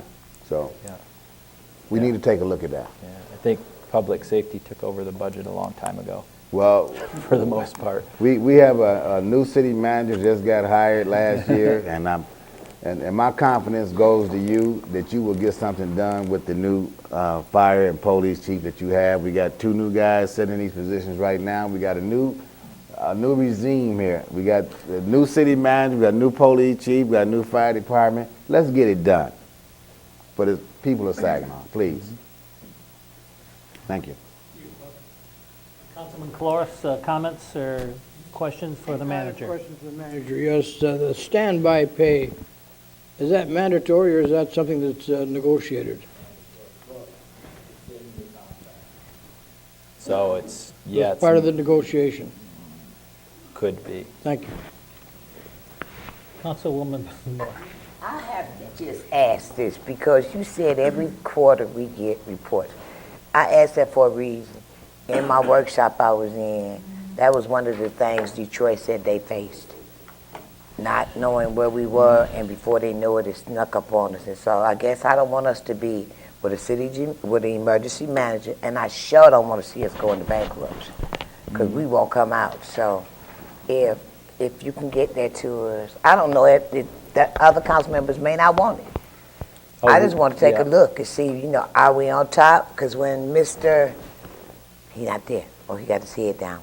When Mr. Jordan reported to us, he said 200-some thousand when he made the report on how much money was in general funds. And I'm like, we done spent that? So what we working on? So that's why I asked. Okay. Any questions for the manager? Other questions for the manager? Okay. Madam Clerk, where are we at? We are at the consent agenda. All right, and I'd like to remind everybody that the agenda has been available at City Hall. It's been on the website and on SGTV, which has now switched channels within the last several months. Is that correct? Yes, it is. And do we know the numbers of those offhand? I believe it's 191. 191. Okay. Channel 191. I'm going to put that on my notes in the future. Okay. You have a question about the...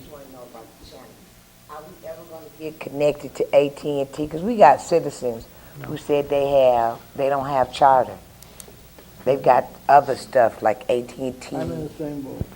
Oh, okay. Let's refer that to our city staff and have them get back with us. Okay. Thank you. Okay. I need a motion to adopt the consent agenda items, leaving room for exceptions. Support.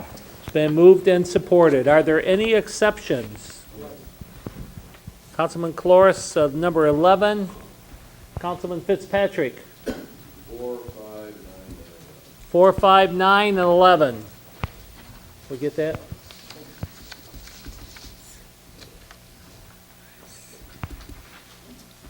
Yes. Councilman Balls, did you have an exception? Covered it.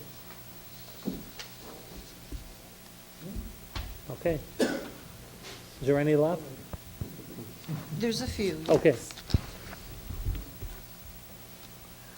All in favor signify by aye. Aye. Those opposed, motion carries. Madam Clerk, would you run us through the exception? Yes, our first exception is item number 4, to approve the 5-year lease agreement with Telecom Communicate Technicians Incorporated and Key Government Finance Incorporated on behalf of Cisco Systems Capital Corporation for the provision and installation of network switch upgrades. Annual lease payments will be $12,683.11 for a total of $63,415.55, and that was by Councilman Fitzpatrick. Yes, thank you. Point of order, Mr. Mayor, staff. Number 4 and number 9 are quite similar. Can we, I'm assuming Mr. Jeff will probably be speaking on both of these, right, Mr. Klopsick? I don't know that, but. Okay. They're very similar. Is that all right for everybody to? What was that? Without objection, that would be just fine. So we're going to speak about item 4 and item 9. Correct. Okay. Yes. You know, a lot of times we see these kinds of lease agreements and contract agreements, and this is with the same company. This is Telecom Technicians Incorporated, which is a big outfit. Okay, I used to deal with them with AT&T. This is very expensive equipment. Maybe a little explanation about what you're talking about. How we're talking about current switches and that sort of thing. I mean, I know what that is, but let's talk about what we get for all this money that we're spending. Could we? Oh, absolutely. They are very similar. They are part of.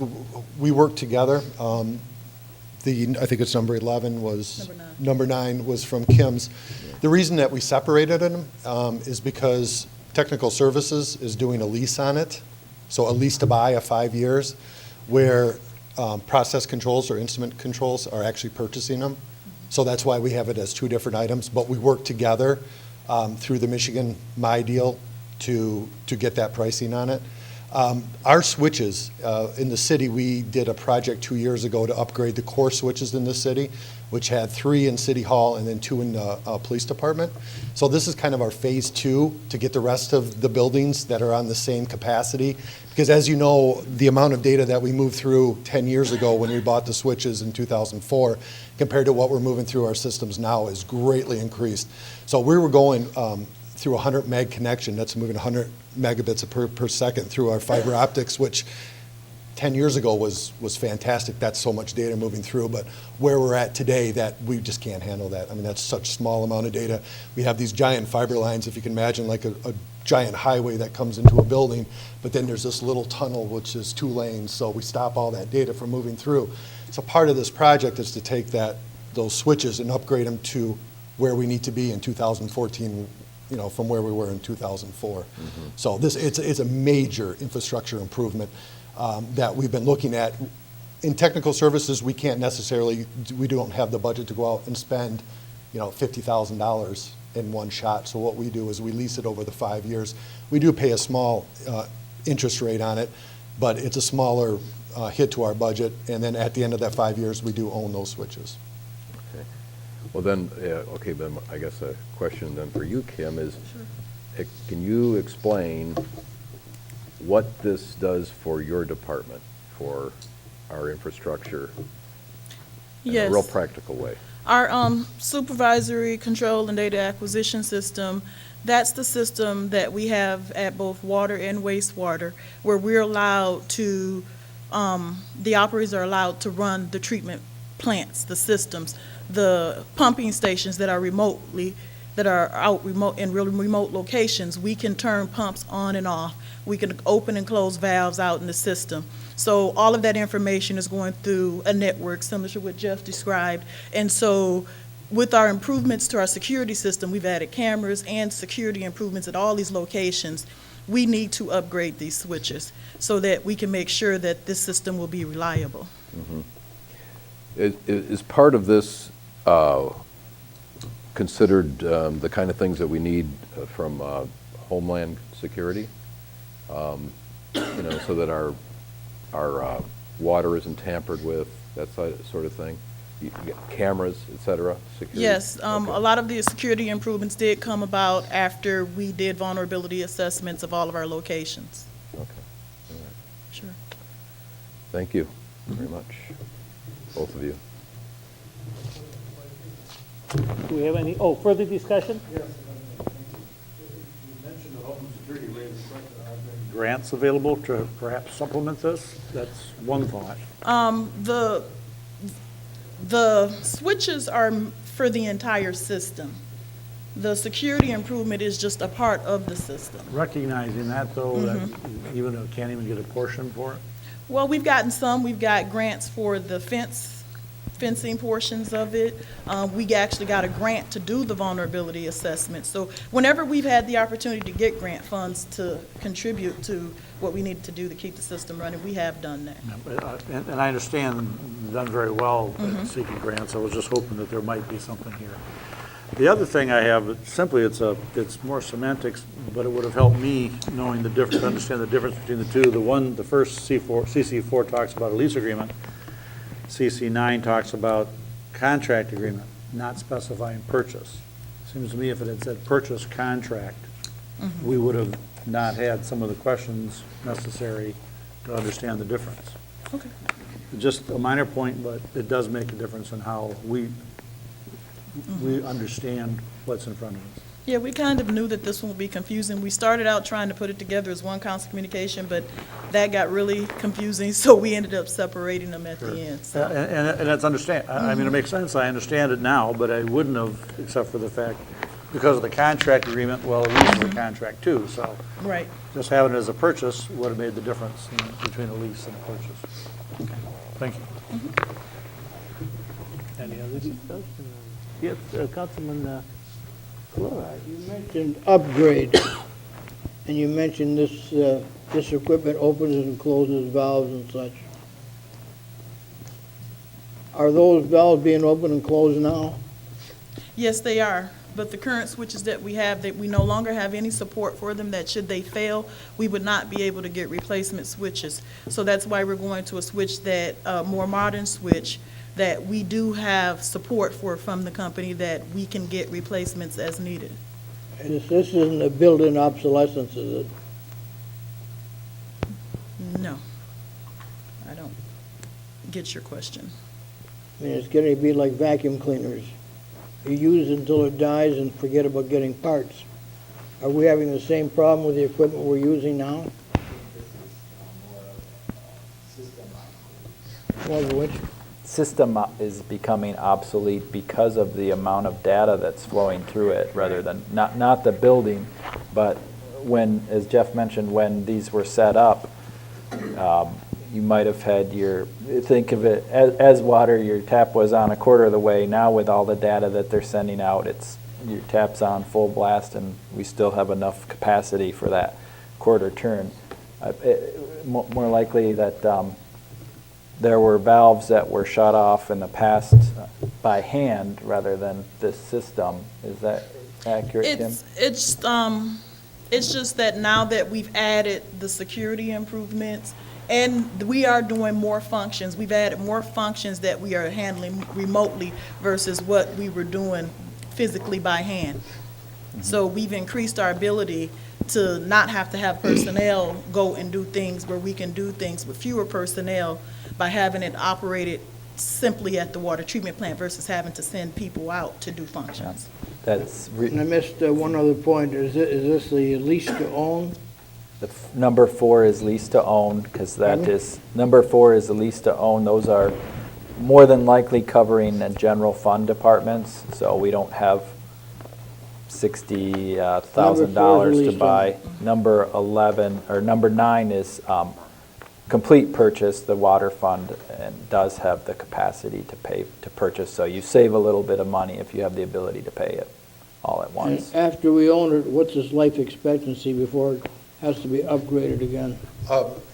Well, the old switches that we had are 10 years old, so we got 10 years out of them. So in 5 years, we hope to get 5 to 8 years before we'll have to replace them again. And again, it's like an operating system on a computer. If you have Windows NT now, it wouldn't be, nobody would service it anymore. These switches are so old that we can't get the service on them anymore, so we have to upgrade for, to be able to have support and maintenance on the switches. Thank you. Any discussion?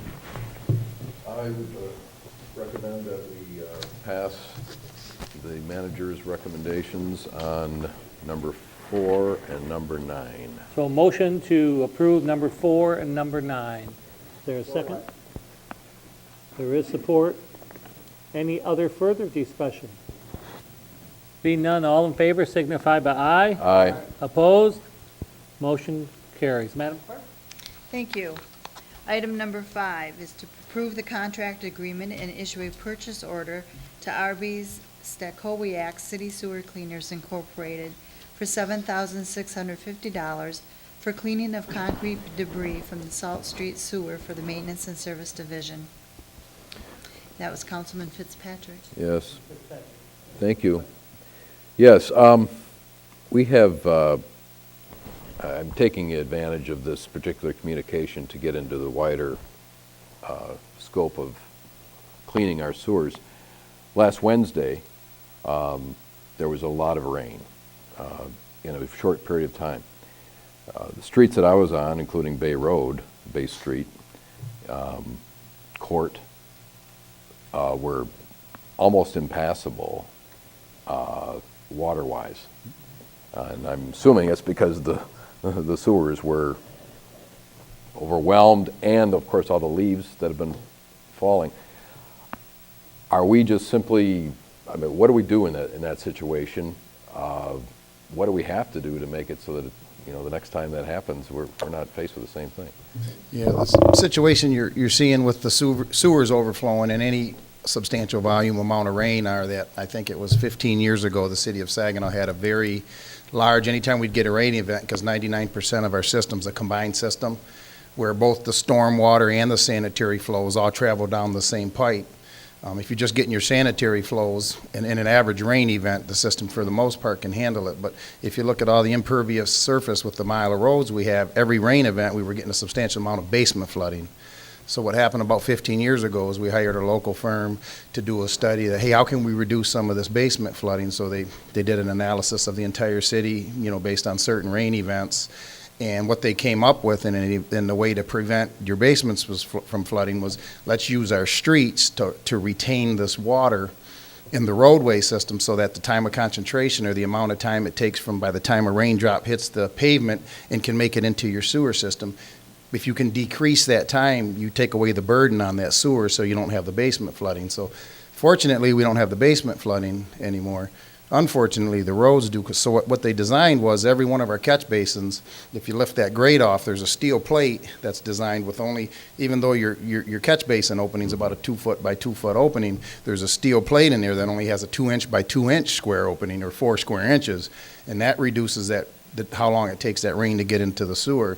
But what happens this time of year with all the leaves falling and different debris getting into the catch basins, it plugs that 2 inch by 2 inch opening.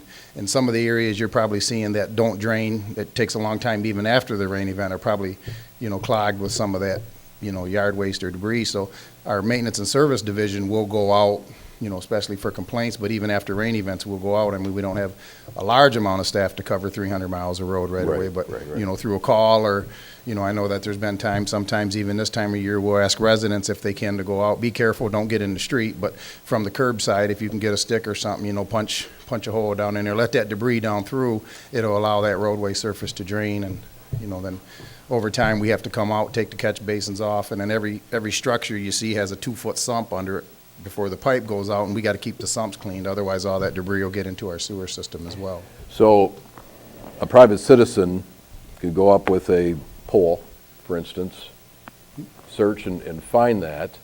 They're not going to damage anything by, can we get that word out?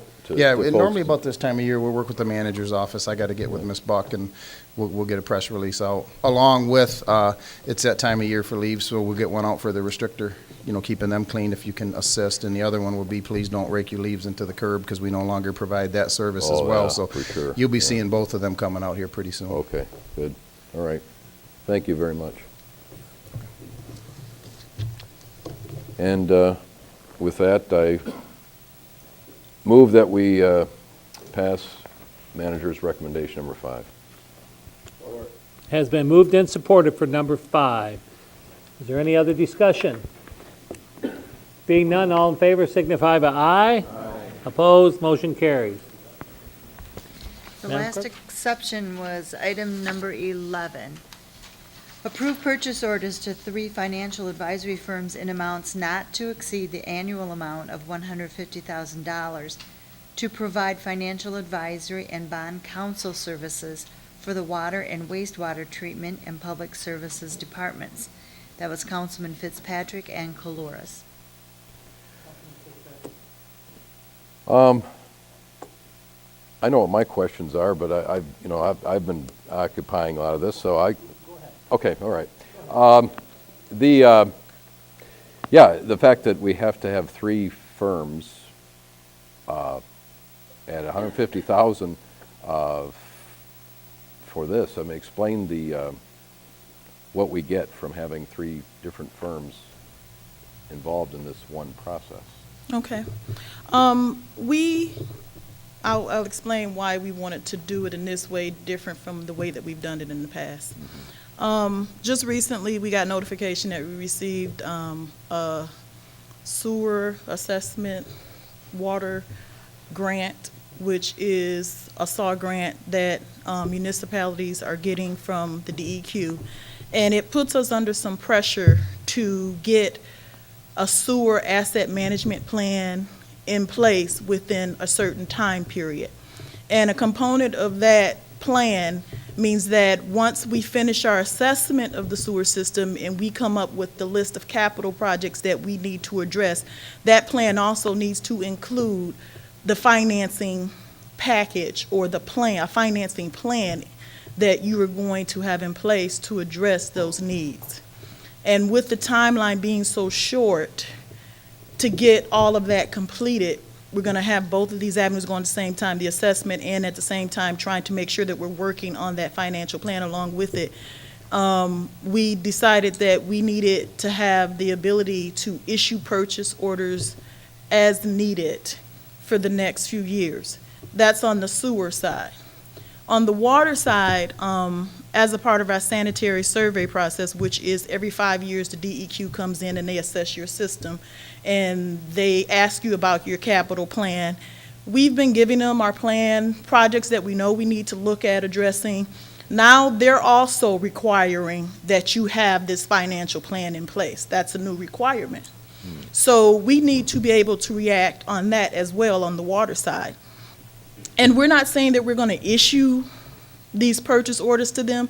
We just need the ability that we can actually get them issued and issued quickly throughout this process. We have projects that we know that we've been delaying for some time now. One in particular on the water side, that's a huge project. The estimates are between $15 to $20 million.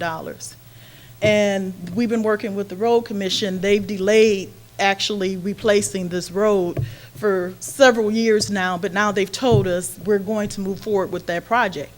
And due to the vulnerability, because our water main, it's our main raw water line coming in, it's not very, very deep there. We're going to have to address that issue now. We can no longer delay it. So we've got a RFP together now to get an engineering firm in to do design on that. And we want to be able to find out what's going to be the impact to our customers now that we're moving forward with this project, because that's a significant cost. And then we have another project where we need to connect the east and west side of our system. So if we had a failure on this side of our water system, how can we reroute the water? It's one of our weaknesses. And that's another project that's in the range of $8 million. So we're working with the communities that would be affected by that, and we want to be able to run this analysis once we have those final figures in. All of this is going to move rather quickly, because by the time we want to be able to work with all of those customers ahead of time so that they can be involved in the process, know this is what it's going to cost you when we move forward with these very costly improvements. And by having the financial, we figure that we will be needing their services more now. They're going to have to meet with the individual customers, come in when we have our wholesale customer meetings. They're going to have to come to city council and do presentations. These are big dollars, and so we want to make sure that we have the ability to put a good plan in place and have the money set up for them to come in here and present it to the public, because we're going to have to finance this debt. Another thing is that whenever we've financed debt, it's always either been with, we've used Benzinski, we've used Reftelis for water rate studies, we've used Benzinski for sewer rate studies, and we use Dickinson Wright for the bond counsel. These three firms know the most about all of our finances. And to try to bring someone in now when we're facing these deadlines new, the learning curve would be so large that it actually would delay us from getting things done. So we think that by going this route, we'll be able to keep on schedule with meeting those regulatory deadlines for getting these plans in place. I notice, is it just one of them is out of state? Yes, it is. The other two are The other two are in Detroit state. area. Mhm. Will part of this involve bringing somebody from Missouri, Kansas City, Missouri? Yes, it will. And we pay the costs, travel costs, and Yes. that sort of thing? A few years ago, we went through a big rate study that some of you, if you were here, you knew that there were some issues, and we had a lot of discussion with our wholesale customers. They formed a committee, we formed a committee, and when it was all over and done with, this particular rate consultant came in, worked out all of the issues amongst us and our wholesale customers, and our wholesale customers feel very confident that this firm has done a very good job with the rates, and we feel the same way too. They're one of the best two firms in the country that do rates. And if we don't want to get back into another situation like we were before when we had to defend ourselves, and this rate consultant, we feel is the best one. Right now, they're doing the rates for Saginaw Midland, who supply the water to us. They work with them to look at the new Bay County issue with Bay County hooking on to the Saginaw Midland system. So we feel that they're the best consultant to handle this job. And if we bring in another rate consultant now and go to another methodology, it'd be like setting a bomb off in the middle of this whole thing. So, but this is a just in case. This is a just in case. We are not going to tomorrow issue $50,000 purchase orders to all these companies. If we need to finance some debt and as we need to get this plan going, we will then issue that purchase order just for doing the financial plans for these water and sewer to address the SAW grant and the sanitary sewer, and to address any issues with the financing and what the effect will be for these huge capital projects on our customers. Thank you very much, and I'm also very impressed with your answers. Thank you. Thank you. Yes, Councilman Cluck, should I wait until after the motion, or would you rather I do it now? Yeah. All right. Can we have a motion, a second, and then have discussion? I'll make a motion. Good. Been moved and supported. Any other discussion? Councilman Clark. Yes, thank you. It's not 150,000, it's 450,000 for 3 years, up to, correct? So it's a very large chunk of money for these firms, if it's ever used. Hopefully it won't be, or won't be using those amounts. I understand that you're saying it's a plan to have it in place in case the need is there. You have indicated there's a current need for a particular project that's going, two projects. How much of the funds do you think will be used for those two projects? Ballpark, I mean, I understand, I can't hold you to it, but. Yeah. You think the 150,000 for this year will be used up over the first year? I don't think we'll hit 150,000 this All year. right. I think that we'll hit less than 70,000 this year. One of the things, I'm certainly okay with choosing to be prepared, but what this sounds like to me, when you say that we're being told we have to now have, it's a new requirement to have plans in place, where's that coming from? Well, we already had the capital improvement plans, and we're always looking at what projects we need to do as we're maintaining our system. But the SAW grant, the sewer asset management, has become a new permit requirement. Since January of 2014, all sewer systems that are getting their new permits have this requirement that within so many years, 3 years, you have to have a complete sewer asset management plan in place and the financing plan of how you're going to pay for it. That's a new regulatory requirement that came about within the last year. From which bureau in the state? Or From the federal the government? DEQ. All right. Yeah. So it's essentially an unfunded mandate. Yes. Well, and that's what I'm getting at. Here we are. But they did give us $2 million in this grant to do the assessment. That's the assessment. That's not this. Right, it's not the financing, they're not no. gonna pay for the, now, there are grants, there may be grant money left, they're saying that at the end of this grant period, if they have money left over in that grant, and they have a pool of money, if they have money left over, then that money will be available for people to apply for grants to actually do improvements as well. If we already had a project in place, we could have applied on the sewer side, but since we don't have that plan in place yet, we could have applied some of this money to actually do a project.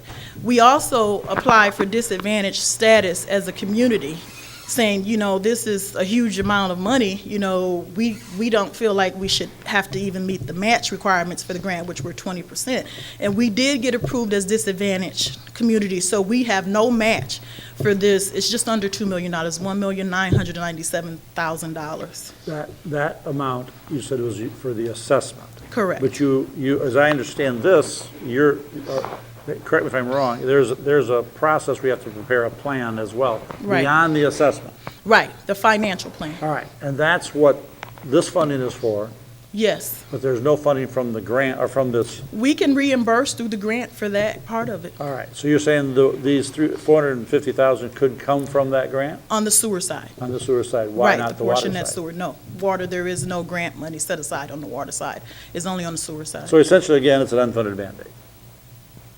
Sure, yes. All right. Any other discussion? Councilman Torres? My question is quite simple. Well, I think you've answered part of it. That 150,000 was per year, not a total of 3 years. Yes, it was per year. Pardon me? Yes, it was per year. Per year. Yes. And 150,000 per year covers roughly what type of services? I mean, not what type. What dollar amount of services, roughly? Up to $150,000. I'm trying to figure out what percentage we are paying for fees for people to advise us. Did I make myself clear? No, I We're paying up to $150,000 a year. How many dollars are we going to spend that's costing us $150,000 a year to supervised by these 3 people? It's going to be millions of dollars. Right. 3 different service providers here. Dickinson Wright is a bond It could counsel. it could be millions. Could be millions. It could be a flat fee for a rate study. Benzinski is one of only probably 2 firms in the state that plan the bond issuances. So I'm happy with that response. it depends on the service. I was trying to understand what we're dealing with for $150 a year. Yeah. And if it's in order, I move adoption. Already been moved and seconded. Any other discussion? Being none, all in favor, say aye. Aye. Those opposed, motion carries. Thank you. Mayor, that takes you to your next item of business is reports from boards, commissions, and committees. Are there any reports from any boards, commissions, committees? Councilwoman Bench. Thank you. As the manager mentioned earlier, the City School Liaison Committee met last Thursday. We received the same update council received from Interim Chief Ruth and Fire Chief Van Loo and Mr. Green regarding the youth outreach programs and the recruitment efforts that are going on in both departments. It was very well received. The school board was very forthcoming with offers of support and encouragement. We also received an update from Mr. Carwatt on the Cathay Street Bridge, and through that conversation, we came up with some questions that we need the school district to answer before we can move forward with that. And I believe after we get that information, we will have that conversation back here before council in some capacity. I believe that's all I have for the city school liaison meeting. I do want to mention that the Boards and Commissions Committee is meeting next Monday, the 27th, from 2 to 3 p.m. here. That'll be our first official meeting. So thank you. Minutes of the school city liaison committee are being kept and presented to the clerk? Yes. Oh. We had a substitute Okay. person fill in for us last time, but yes, the minutes should be made available Very as good. soon as they're complete. Very good. Did I have another one over here? Nope. Councilman Clark. Yes, I actually just want to add on to Councilman Lynch's comments. There was one thing that's going to come up at the next City School Liaison Committee, and that is, again, to follow up the successful pre-prom planning that we had for this year. We're starting to look at that at the next agenda, so that if anybody has suggestions or comments, it would be appropriate to get them to myself or Councilman Bench or the manager or the school representatives on the committee. That's all. Thank you. I have two, and I'll meet with either one of you after this. Any other boards, commissions, any boards? Go ahead. Committee, I guess or I like to put something before the city council by the month of December. Mhm. So I'm just giving Very good. a well advanced notice. I'll try to forward emails that I received from constituents, from the landlord association, from other stakeholders, and so we could be abreast. Good. Anything from the 911 board? Nothing at this time? Okay.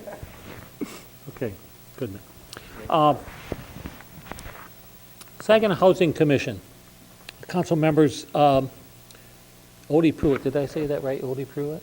Odie Pruitt's term has expired September 8th, and he has not shown any interest in renewing that. Subsequently, they are down to 4 members of a 6-member board. One member has to be a member of the housing community, and they're having struggles in filling that. The other member can be at large and does not have to be a citizen of Saginaw. So the Housing Commission is looking for people who are interested in serving on the Saginaw Housing Commission. So please forward that on to any contacts you may have to, number one, get an application through the city clerk's office or online and submit those applications. They must go to the city clerk's office first. They must be meet the requirements before they can come before the committee that would then be responsible to take a look at that. So always needing board and commission members, so please do that. Last Thursday, I had my first meeting out to MBS Airport, and we just barely had a quorum, so I didn't get to meet everybody on the thing, but I will, when I get minutes or we get minutes of that, we'll certainly share with each of the council members the minutes from the MBS board. So that's all I have. Any others? Okay, Madam Clerk? Thank you, Mayor. Your next item of business is resolutions, and we do have one this evening. It's approving to amend the interlocal agreement and bylaws of the Saginaw County 911 Communications Authority. Need a motion to adopt? So moved and supported. Is there any discussion? Being none, all in favor signify by aye. Aye. Those opposed, motion carries. You are now at motions and miscellaneous business. Does anyone other besides me have any miscellaneous business? Councilman Fitzpatrick. While she's still here, I see, and I should have mentioned this, I intended to and I missed it, but Miss Summers from Lighthouse Ministries is here. She was asking for some help, and I'm assuming that perhaps Mr. Stempel did hear her talk, and took a note down. She's looking for a building in that area. I understand that this ministry does some of the, I don't know, say overflow, whatever, for some of the other organizations in the area for these kinds of folks. I just was wondering whether the city and the county land bank, whatever organization, could help in that regard in some way. I don't know. Okay. But anyway. I don't think he needs to reply. We'll refer that to the city manager and Mr. Stempel, please. Right. That's all I have. Anybody else? We were, each of us should have received the email for the 2015 council meeting schedule. Everyone should have got those. One of the things that we discussed at the last planning session was eliminating the planning session in July and instead having a series of committee of the whole meetings. That was discussed at that, and it's my understanding that we had consensus at that time that instead of meeting for an all-day thing in July, that we would have a series of updates from the manager on our city budget, where we're at, some of the areas that we did. And if that's still the consensus, then we're ready to go to approve the calendar, providing no one else has any objection to any of the dates or any of those or conflicts.